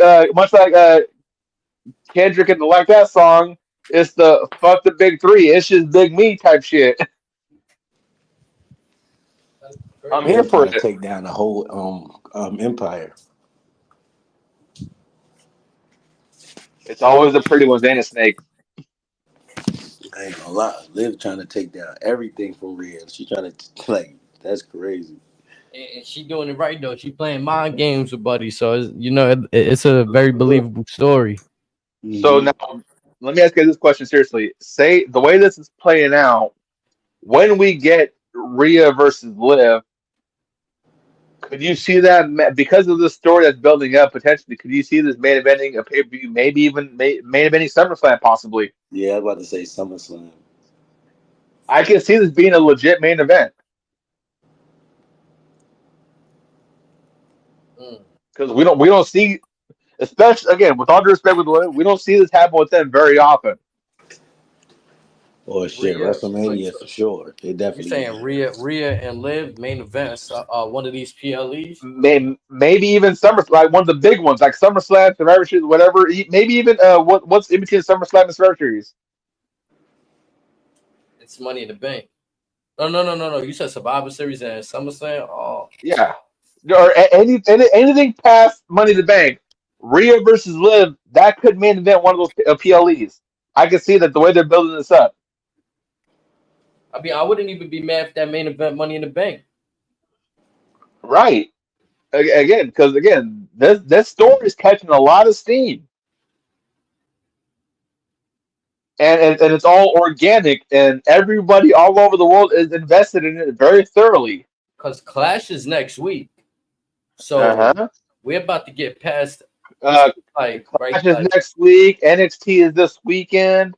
Also this weekend is New Japan's big show of Dominion, featuring the finals of the Best of Super Juniors. And the finals of that match will be El Desperado versus Doki.